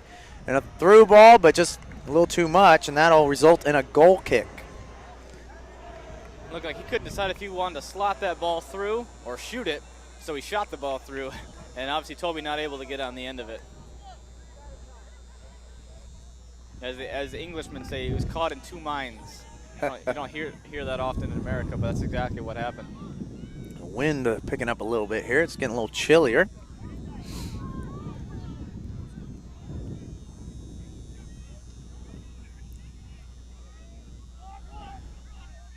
There's Gerlach with the ball in the center, giving it to McCracken, and McCracken over to Shipley.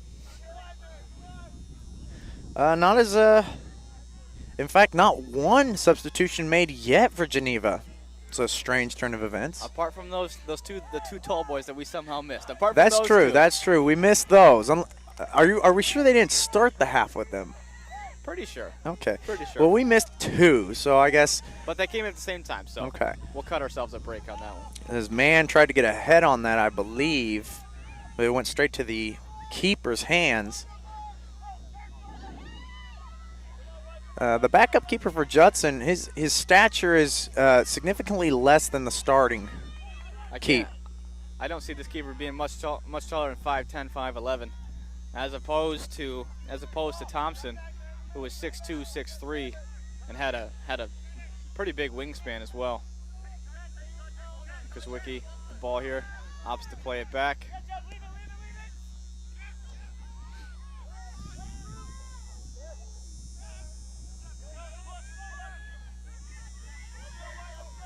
Kuzwicki again on the sideline. And now Herman, Herman's ridden down by Tom Cruise, and that will be another free kick. You know, JD, and I'm forced to wonder, as we're seeing some more calls go Geneva's way, if maybe some of the coaching staff and players in particular have ticked off the officiating staff, and that's why you're seeing some of these calls. Well, unfortunately, from the first whistle, it seemed that they were trying to get on his bad side, or at least riding him, and now that may be true, as Musselman sent that a little long. That may have been a shot there by Musselman. That ball almost dipped into the back post. If I'm the official scorer, I might just write that down as a shot.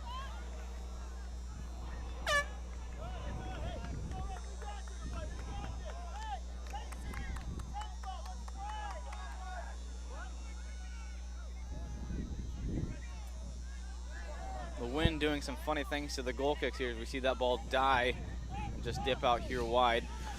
Herman plays it to Methuselah, who sends it up the middle.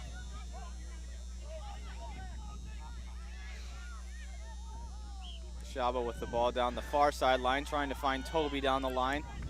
Toby, if he didn't already have enough on his plate, now he is being asked to fill the forward and a midfield position. It's going to be tough for Toby to get his touch on the ball. I mean, the thing here is that now Judson obviously is playing a little more conservative. Toby's the only one that's left up high now. So when he gets the ball, he's going to have to always try and hold it up to get. Or just turn and go 1v4. 1v4. You don't have much of an option there.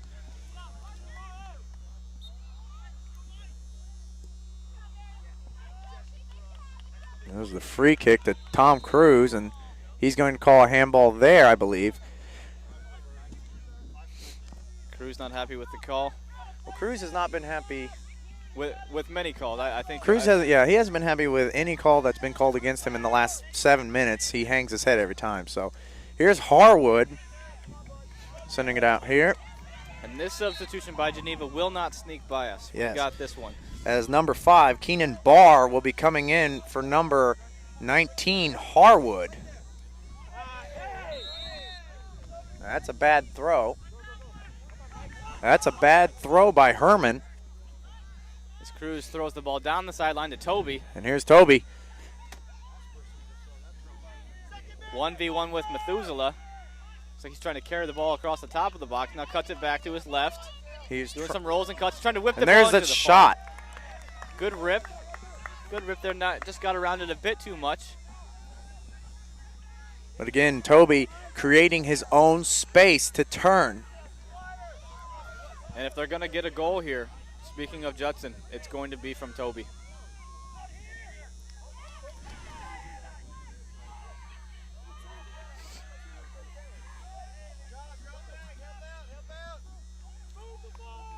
Now getting close to the 15-minute mark, just over 15 minutes to play in this second half.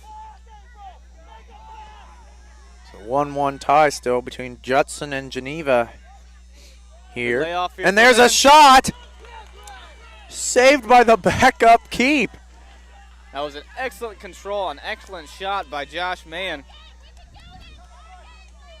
But the backup keeper for Judson up to the challenge. It was a little bit of an easier save just because he was going away so he could push it away. But still, I mean, for just coming off the bench cold, going into the game, a great save. Absolutely. Great lead-up play for Geneva, though, getting the ball into a good position. Well, with 1:45 left on the women's side of their first semifinal of the night, it seems, at least right now, that Trinity may defeat Asbury here as they are still up 1-0 and time almost expiring here in the second half. So we'll get you that score when it goes final on the women's side. Asbury with a dramatic come from behind shootout win yesterday over number 2 seeded Grace College. So here's Kurzwicki, and that's deflected off of Alvarez.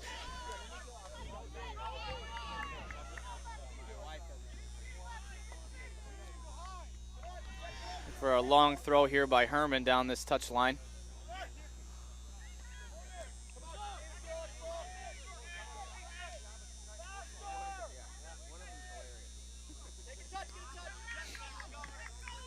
Unfortunate turnover there by Geneva, giving the ball back to Judson for the throw. Alvarez tossing the ball down to Toby down the line. Trying to find Cruz, not quite able to find him. Holding on to it here with Cruz riding him, but now McCracken has it. Now it's to Mann. Mann tripped up there by Burke. Okay, a quick kick to McCracken, who has space, looking inside, and he plays it up the line to Kurzwicki.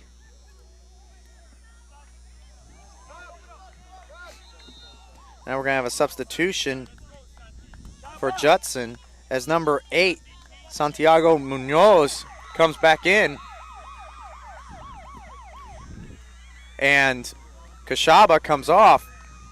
And we do have a final for you on the women's side. In the first semifinal of tonight, Trinity College defeats Asbury College 1-0 in regulation. Trinity goes on to play in the national championship on Saturday.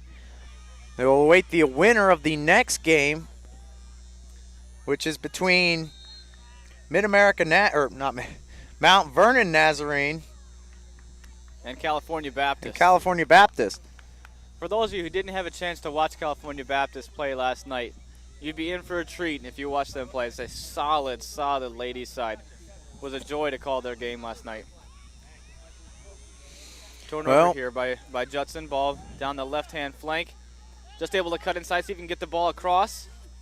Another cutback. He's still alive, and there was a shot right at the keeper, though, and he gobbles that one up. And with 12 minutes left here on the men's side in regulation, we are having a battle here to see who is going to the national championship on Saturday.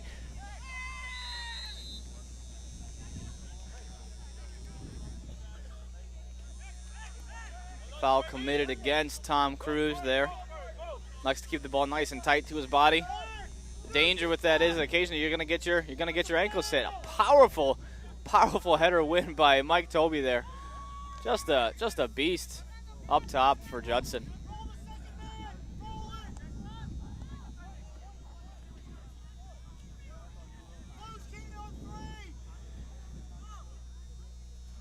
Tom Cruise trying to find some space, surrounded by 3 Geneva defenders, and eventually gives the ball away. Geneva plays the ball out of bounds for a Judson throw.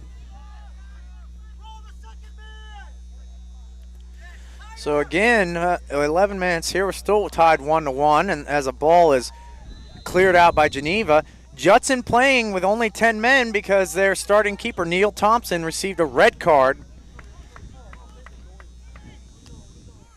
So Geneva with an extra man out there, still haven't been able to find the back of the net. Here's the kick by Butler. Not an exceedingly strong possession team, this Geneva. Therefore, a man advantage obviously will be beneficial to them, but not as beneficial as it would be to a strong possessing team. As we're going to have a substitute check in here as number 19, Noah Price, for Judson, checking in at the scores table.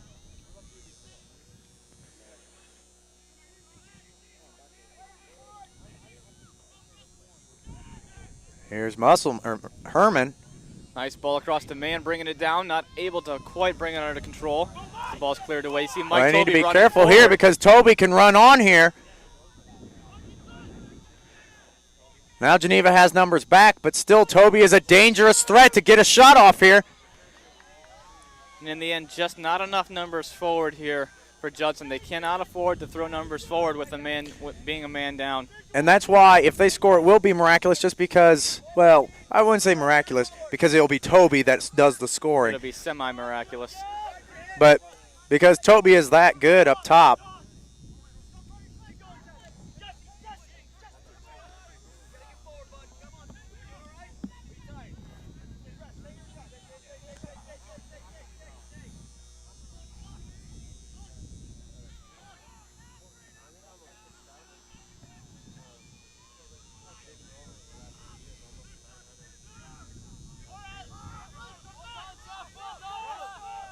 Taking his space in the center is Musselman, who sends it through.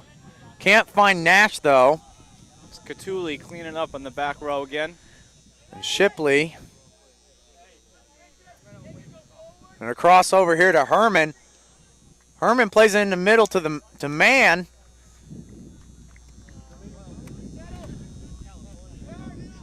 I think fatigue might be catching up with Mike Toby here a little bit. Not the same pep in his step when he doesn't have the ball at his feet. Now, when he's got a through ball, you see him running again, but he just doesn't quite have the same activity as we saw at the beginning of the game. And part of that is Judson has a short bench. They have right now we see 2 players warming up, and their bench is short. They have 14 players, as opposed to Geneva has 30 on their roster.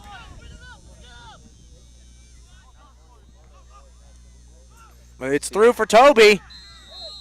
Now there's going to be a foul call. Yep.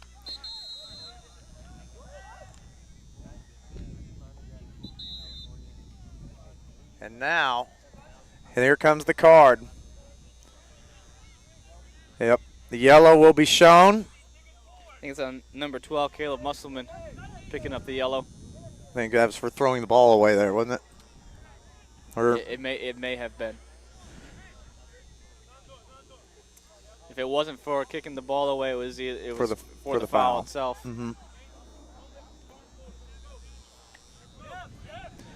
Well, 8 minutes left here in the second half. Still tied 1-1 between Judson University and Geneva College. As the free kick is taken, it's lofted, but just too much, and lofted out the end line. Especially being a man down, you really hate to see set pieces wasted. At least give the boys a chance to get ahead on that ball. Put the ball in a good position, just a bit too far down the pitch, and sailed out of bounds. Troutman checking back in here for Geneva. Geneva still struggling to find much possession on the ball despite being a man up. Exactly. Here's McCracken sending it through to man as Cherzwicki is streaking down the line, and now he's looking for the cross. He couldn't get it in. It's cleared out. I think it's going to be a throw-in. Now Troutman will be coming in for Geneva, number 17. And he's coming on for Gerlach. Number 14, Gerlach, comes off.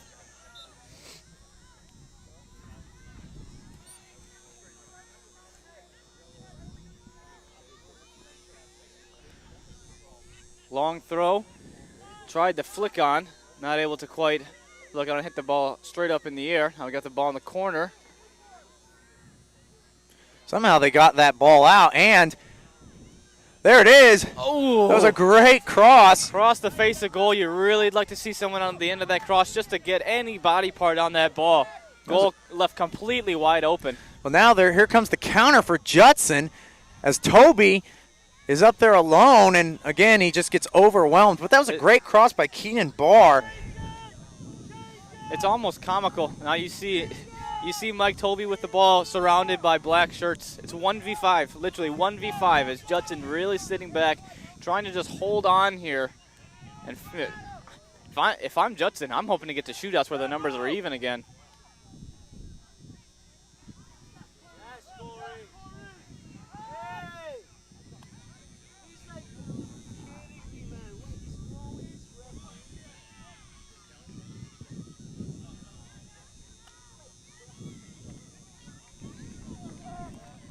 And that'll be a Geneva throw-in, which they take quickly.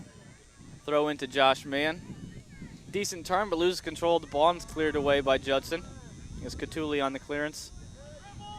Ball reversed outside to Herman, trying to reverse the angle attack in. The ball outside to Chris Wicke, just touched away by Alvarez on this near touch line.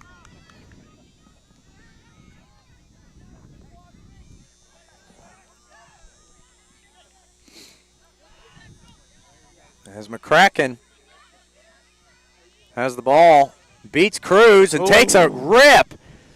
There's a deflection there, and that's going to be a corner.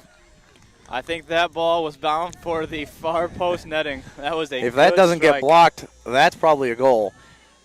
But the backup unable to keep it in bounds, and therefore it is a corner for Geneva.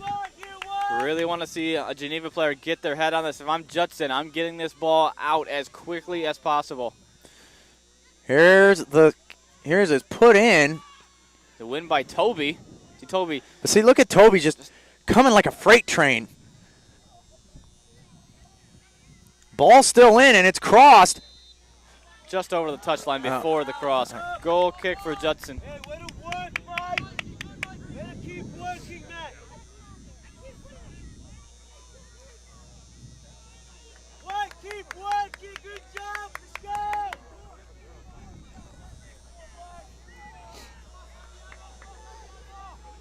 Judson head coach urging his players on to the end of the game.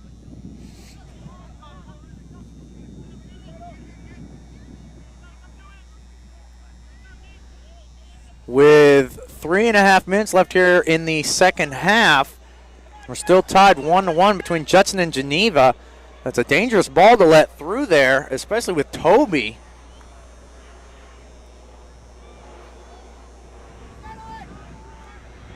There's McCracken bringing it down. Back to McCracken. Over to Herman. Herman sends it to the corner. And there's Mann.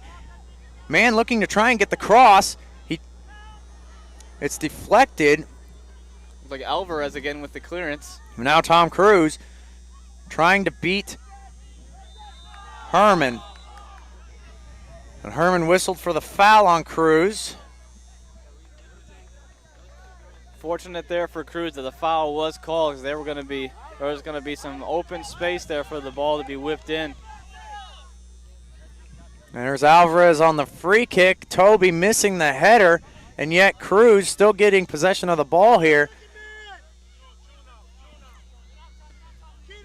Cruz trying to get free down this near sideline.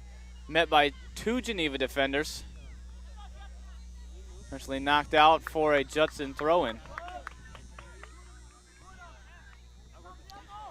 So McCracken's goal in the 30th minute and Burke's goal in the 64th minute for Judson.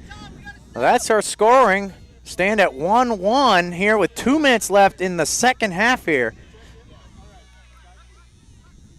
As number 8, Garrett Masters, is checking in here at the scorer's table for Geneva. We have a late set piece here for Judson, about 25 to 30 yards from goal. Really like to see Judson get ahead on this as the clock has been stopped with 1:37 seconds to go. And now he's getting a little talking to.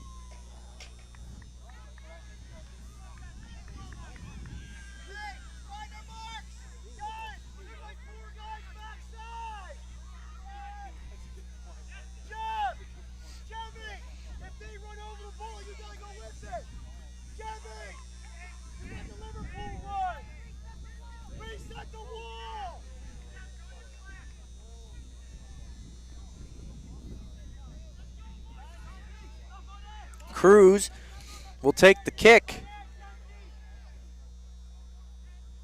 Referee blows his whistle, and here's the kick.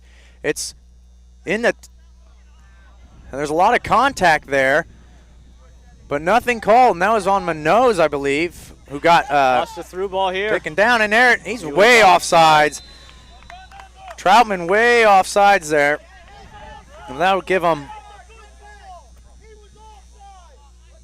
a free kick here with just over a minute left in the second half here. Seems that Judson will take their time, set up whatever they want here, and officially 1 minute left as Alvarez boots it into Cruz. Now Cruz looking to find Toby. You can see him looking for Toby. But now Nash sending it forward, and here's Kerwicki. And he's taken down. There's 45 seconds left. And now the clock is stopped. I would assume there'll have to be at least a yellow on this play against Alvarez. Going forward with that much pace, ref might show a little bit of pity for him here. But for me, that's a yellow card. That should be a yellow card, but it seems that he's going to keep the card in his pocket. Maybe a bit of compassion from the official there, having already given a red card out. A disputed red card at that. Well, when you cuss someone out, I don't know if it's so much disputed, but here's Nash with the free kick That's a beautiful ball on the backside. That's Toby again doing his defensive work, winning that ball.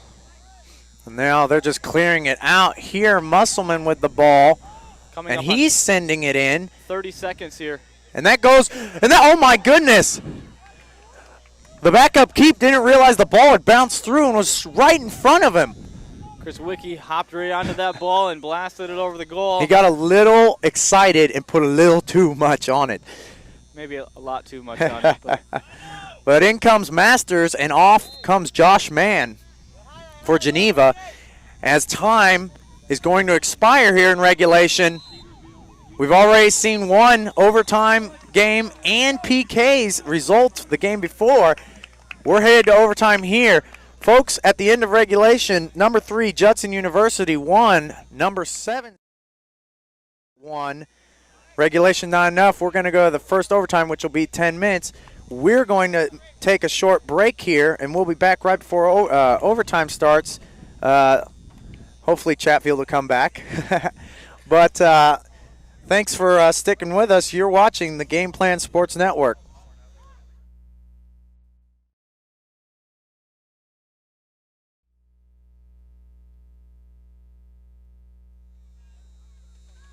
And welcome you back here to the Game Plan Sports Network. As we're winding down the break in between the end of regulation and the start of our first overtime here, which will be 10 minutes. Obviously, regulation wasn't enough for these two as Judson University and Geneva College are tied 1-1. the big storyline from that second half, sorry to cut you off there, JD. No, it's all right. The red card to the starting goalkeeper from Judson, Neil Thompson. Just as Judson had equalized and was really building momentum to take the lead, an unfortunate red card for the goalkeeper really shifted the momentum back to Geneva, who was unable to capitalize in the final 22 minutes. But you've got to believe that Geneva, if this game's going to be ended in regulation, it's going to be ended by Geneva. You're exactly right, Nate, as the center ref is readying us for the first overtime. Winner of this game plays the winner of the game that follows this one, our second semifinal game of the night on the men's side, and that's between number 1 California Baptist and number 4 Cedarville University. And we're underway here.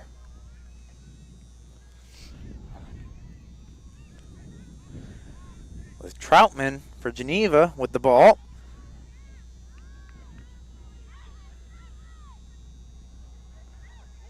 Somehow getting through 3 defenders over there before he's lost the ball, and now a foul will be called against Troutman. A little too much use of the hands down there in the corner, we can see. Got caught in a bad position, tried to fight his way through it, and got caught with the foul.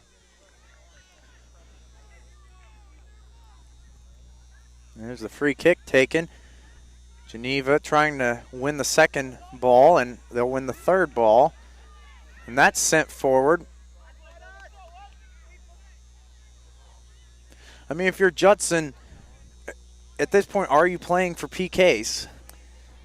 Not if you're Mike Toby down here on that far side. He's going for the goal. But with a man advantage for Geneva, I don't think anyone's saying that they're going to playing for PKs, but it might be conceded in some of their minds already that if they're going to win this game, it's going to be in PKs. If not in their minds, at least with the style that they'll be forced to play here, because they're not going to be able to give Toby any help up top. Nope. And we saw that at the end of regulation. We saw decent balls being played into Toby, and then the rest of the team just sitting back and saying, hey, good luck, Mike. He's just up there all by himself. See the overlapping run of this That's a far great corner. overlapping run. And here, here's Shipley with the ball at his feet. Shipley to Nash, and Nash looking to do something. Opposite side to Chris Wicke, trying to create something down that corner. Gets caught up on the ball just a little bit. But there's some service, but right to the keep. So he may have gone out of bounds for a goal kick. Interesting. Looks like there was a deflection there, but must have missed that.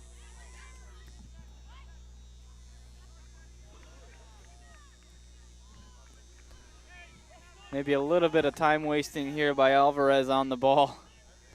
Maybe a little bit more of an indication that they are indeed hoping to get to the shootouts. As Masters is back in there, he gets it to Kerwicki, and streaking in was Troutman.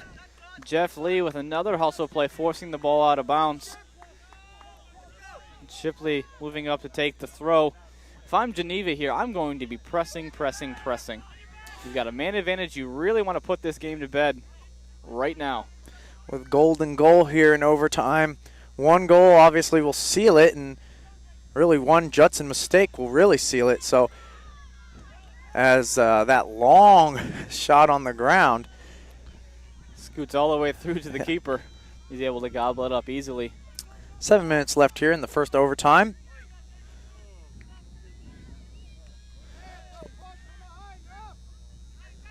As Troutman brings it down for Geneva. And it's sent to the corner. Now Nash bolting for the corner here. Now Lee is over there also. But Troutman, or Nash rather, keeps it down there. Now they'll try and pin Judson in down here. Again, maybe another delay tactic, switching the thrower at the last second. We're coming up on 6 minutes to play in the first overtime period. Mike Tobey getting possession here. If he can get by this initial defender, he might be in. One defender to beat. He's going to have a strike. Look at Tobey. Tried to cut it back and couldn't quite get his foot on to pull that ball back. That was good defense there, sticking with Tobey all the way, forcing him to take it all the way out to the end line. Tobey there with an individual 70-yard run down the field. Not much more discouraging than that, making a 70-yard run and not being able to see the final product of at least a shot on goal. Good effort by Mike Tobey. Geneva again. That was a bad header, and now it could cost him as Munoz gets it through to Tobey.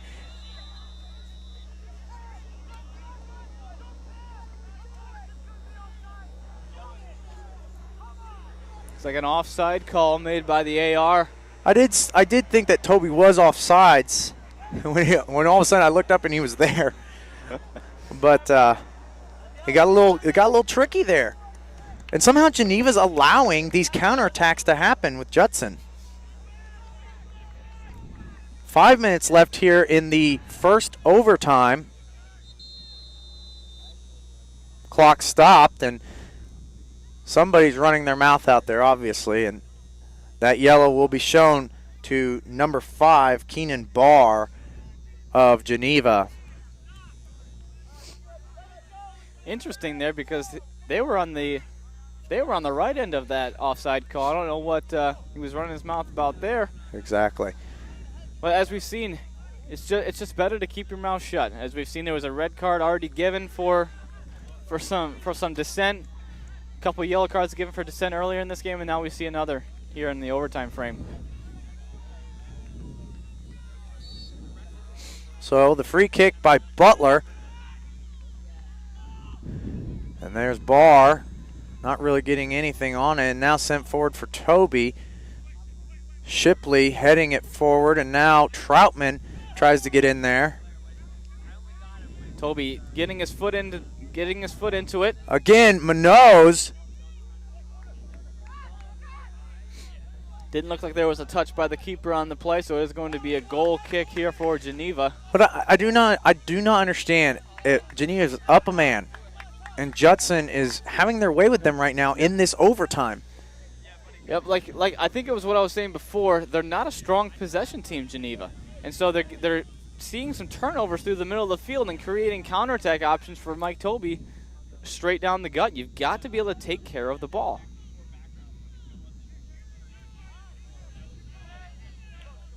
See Shipley on the overlap. Geneva with Nash.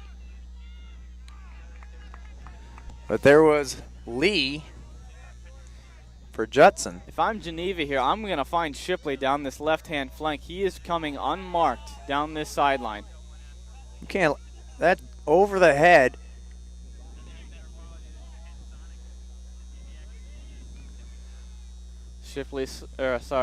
Tobey slow to get up. And Terwicki on the other side battling Alvarez.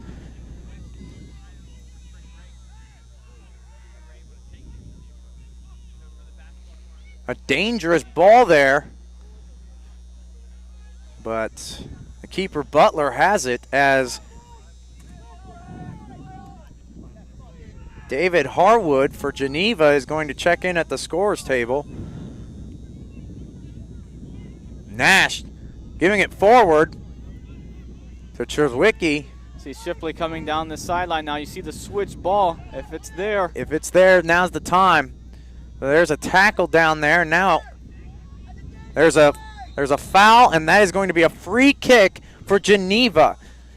Dangerous play. The player just laid on top of the ball, and that is a dangerous play.